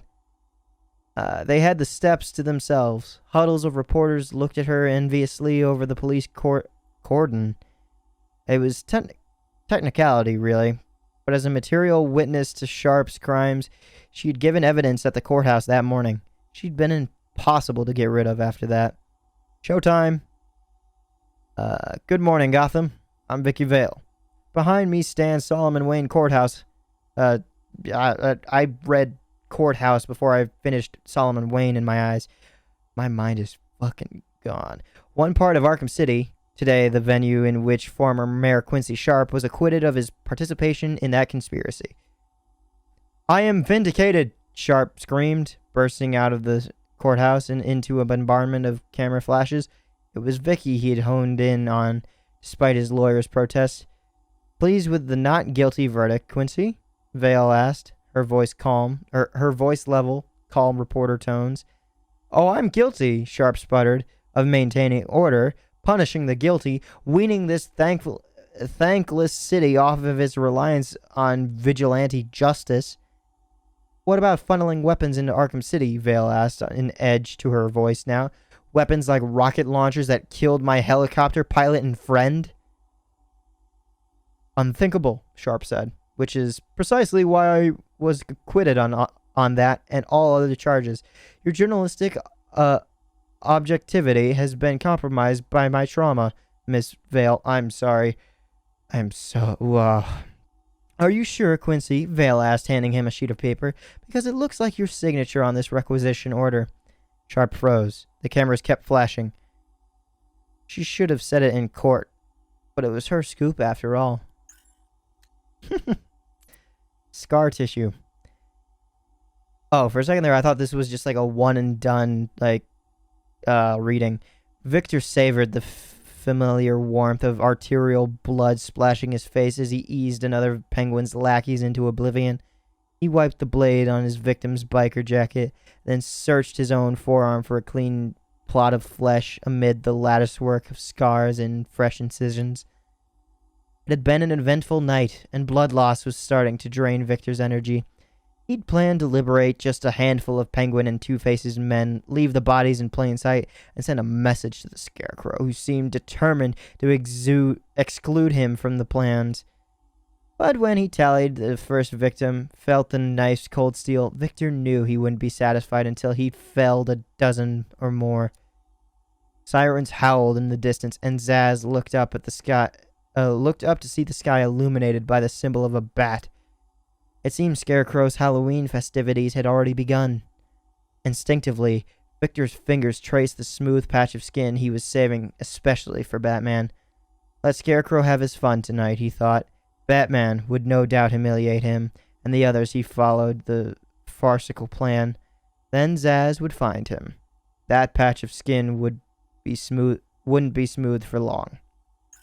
Okay, that is all the reading that I need to do. Oh god, I cannot watch that after reading all of that. Dear God. That made me motion sick. My skin feels different even now. I need a big ass break, and I'm thinking, and I can check on this right now. I'll talk about it while I'm looking it up. I'm thinking the final thing in the showcase was the final leveled up Batman suit after getting all the upgrades. Like, it would be Batman final thing. Showcase skins. Yeah. So, as I'm looking at this, there is another skin called Batman version 8.05, which is literally 0.01 different from the clean version of the new Batsuit. I'm so sorry about all of this. Damn. So after the 8.04, 8.05 exists, and it's just a Batsuit with a gold insignia on it, and the description says Prestige Edition for those who give 240%, and then the person also has a bunch of other skins of Batman that you can purchase. Actually, now that I see it, the ones that are marked with a down arrow are the ones that you can download. So I was right. The gold insignia one is the one that you unlock by giving 240%, whatever that actually means.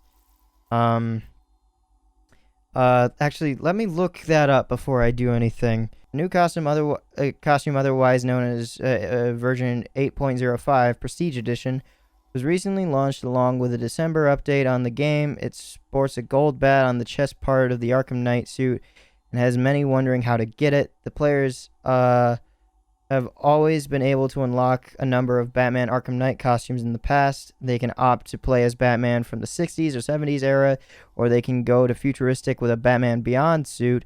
There are also multiverse costumes wherein players can enjoy Batman in an anime costume version or a new 52 concept.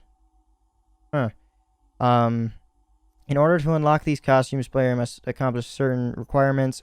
Other times they need to purchase downloadable content.